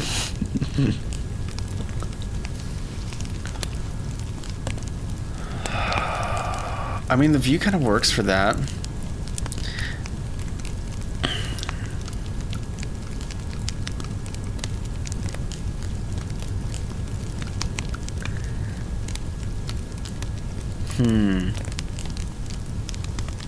I wonder how it'll look. Like, let's do a simple prototype of this. Like, not even implement it. We're just gonna get some cubes and throw it into the environment and see how this feels for the player. Like, in the scene. So we're gonna go to here.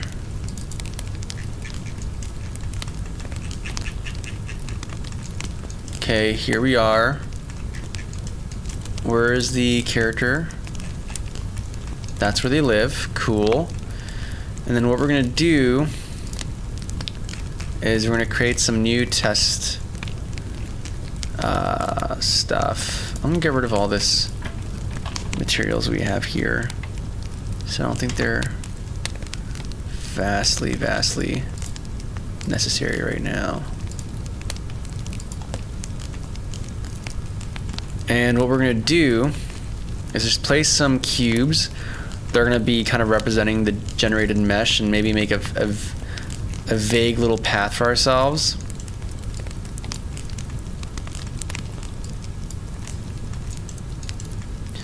To kind of show like what might be a path the player could encounter. Because there's other considerations like collision, right? We can do a thing where it's just, oh, you hit it, you go, you get knocked back. But then we have to do like a thing of like, all right, but what direction? And then we have to do a raycast or have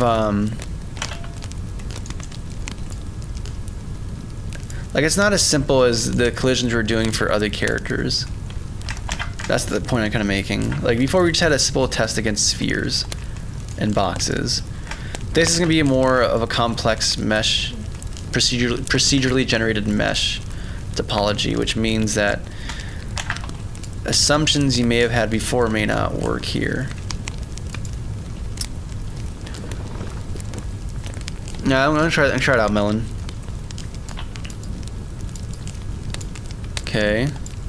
Oh my goodness. My system is spiking. What's going on, brain hacks?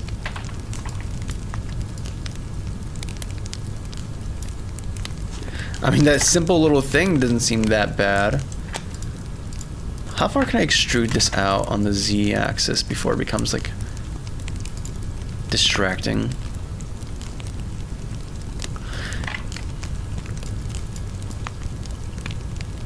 Yeah, that's pretty cool, actually.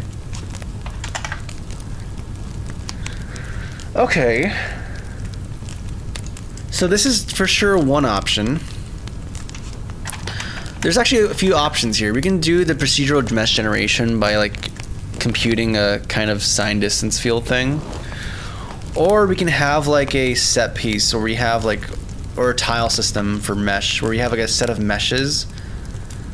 And because these aren't going to be bound to a grid, right? So it's not like a smooth thing like this. It would actually be like a grid like this, and then the next elements would be up here, and so on and so forth. So you can have a thing where it's like, hey, we can make it where you have like a set of different meshes for different parts of the environment. So maybe like a corner piece like this, and then maybe like an edge piece like this. And then you can stitch these meshes together based off of the structure here. Oh, you know what though? Because when testing on this phone, we did find issues with mesh complexities. So if we get rid of the complex meshes in the background, I wonder what kind of budget this gives us to do this weird, wacky, and weird mesh business.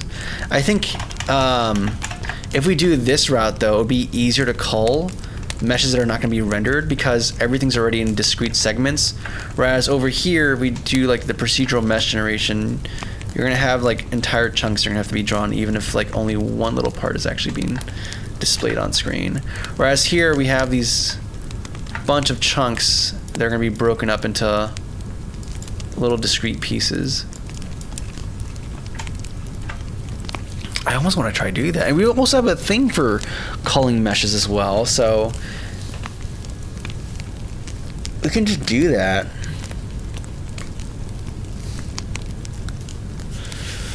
Oh my goodness, I'm having ideas, guys. Maybe bad ideas, but ideas.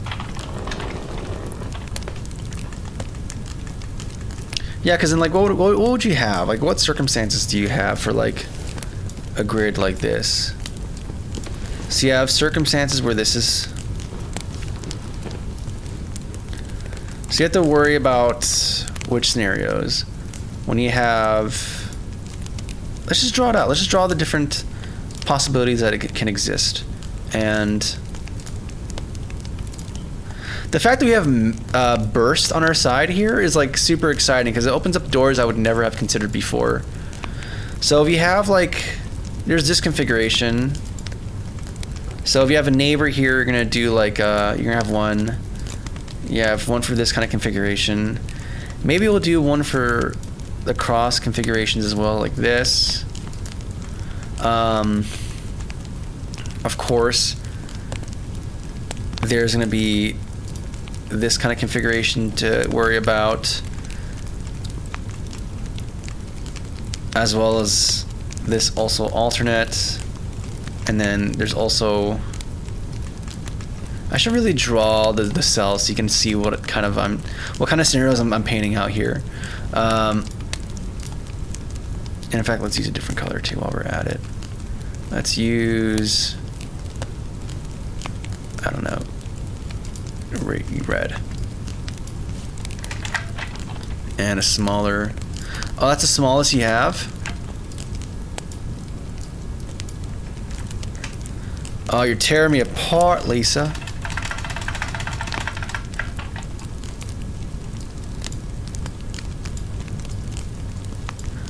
I mean, we can probably do combinatorics to figure out the different permutations. I just want to visually see the permutations that exist for this.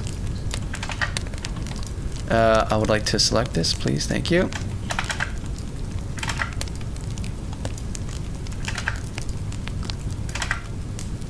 So I would have to make, or Charles, this could be something you do, is have a set of meshes.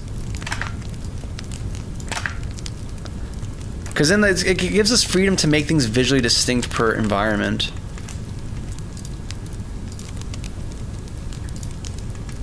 So you have one for like here, here, here.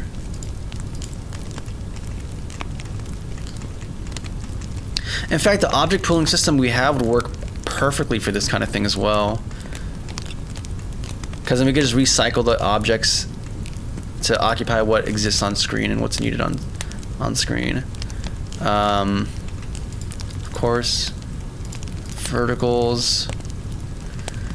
Then we have this scenario. You have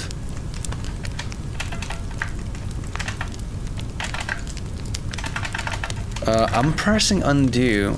I don't know why this is saying create mark. There we go. I don't like how goofy this looks. I've done this already for Crimson Crown for the dungeon level generation, so this is actually not that crazy of an idea. It's just gonna be integrated in our specific little system. And then, yeah, this actually is very cool. I like this a lot more. Meow, meow, meow.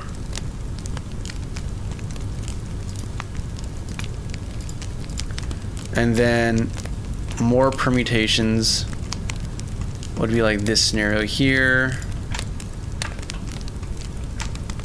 In fact, we're gonna group these up based off of like There's a lot of similarities between these. You get the idea, though. So, like, for example, in this scenario, we'd have to have a mesh for a corner piece.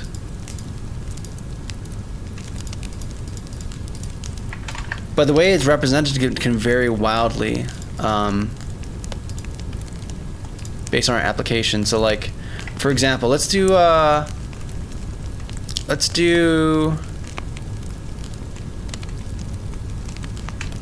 this scenario here, for example, or this corner piece here. So you have an edge that's going to be adjacent to other pieces, right? So it has to have a distinct corner, and it has to connect with everything to the next of it. And ooh, because this is empty here, so that means we have to have like a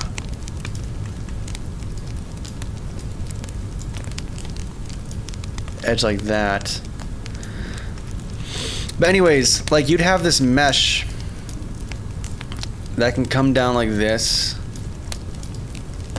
and may have a bunch of different details for it, and then it's gonna have to connect to the sides in this manner.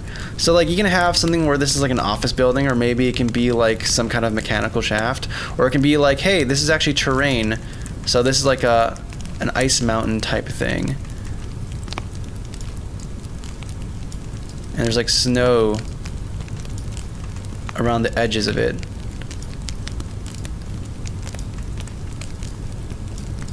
Either way, though, like this, we just know what type of structure has to exist. We can just pull from a set of pre-existing objects to achieve that. And in fact, I think we don't have to make a bunch of permutations. I think we can boil this down to a set of few variations, and it'll be fine, actually. Maybe if we can, like, maybe have a one mesh per chunk.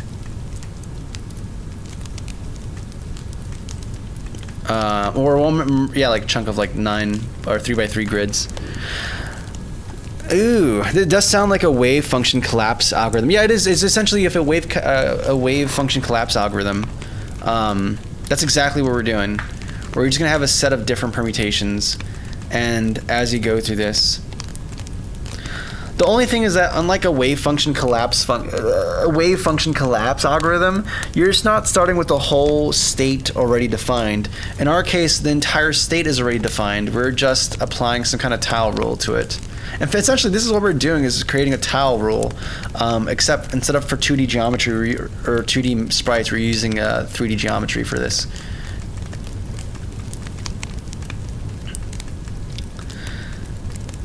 Yeah, I think this might be the move, dude. And it's all gonna be defined based off of neighbors.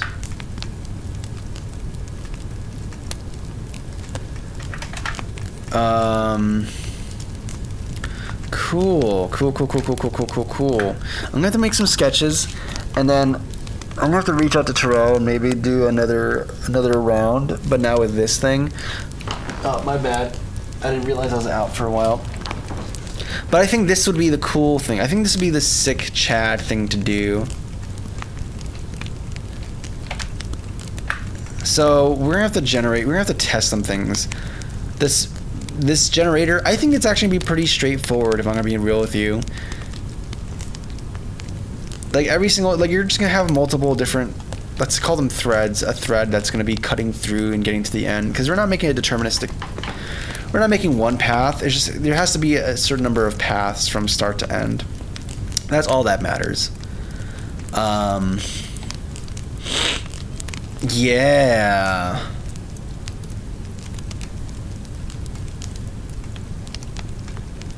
I'm excited. Actually, I like this. I think I like this tiling structure better. Most complicated game of tic-tac-toe I've seen so far. Yeah, it's a game of tic-tac-toe where no one wins. For me, it's a what? Have a fun, nice day. Thank you, German coder. I'm not sure what... I might be missing context. Okay. Okay. I'm gonna iterate through this. I'm gonna think through this. I'm gonna think through this because I think there's yeah. I need to get the culling system working. I need to get this culling system working because it's not working how we want it to. In fact, let me save real quick because for this to work effectively, especially on the low-end device, it's going to hinge upon our culling code working very good. Not only chunk coding on the x-axis, which is the most, to be honest, that's the most intensive part, but also squeezing out the y-axis as well, so that only the things within view are going to have objects set and placed on there. That's going to be the key to success here. That's how we're going to... That is going to be the ace of spades. That's going to be Saddam Hussein. That's going to be the straw that broke the camel's back.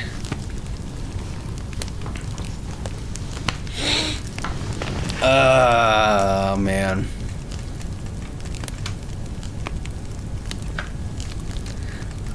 Oh, yeah. Okay. Next stream, we did quite a bit today. Like, we got down the players, we fixed the movement, we have the sprites being separated, we have, we started implementing the timer thing, which is going to be pretty good. I feel pretty happy with the work we got done. Let me save what we have so far, though, if I can find it. I can't. Oh, I forgot, I have this option. Yeah. And I can go here and then W. Yep.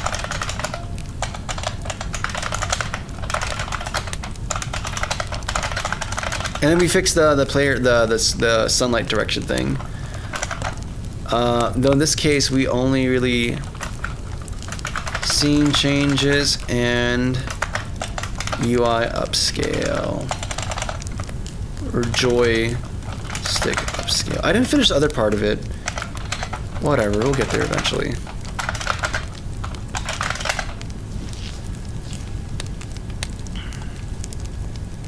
Okay, I feel very excited about this. Let's freaking go, guys. Alright, I'm going to end stream here. I hope you guys enjoyed. And as always, God bless, stay cozy, and I'll catch you guys next time. Ta-ta.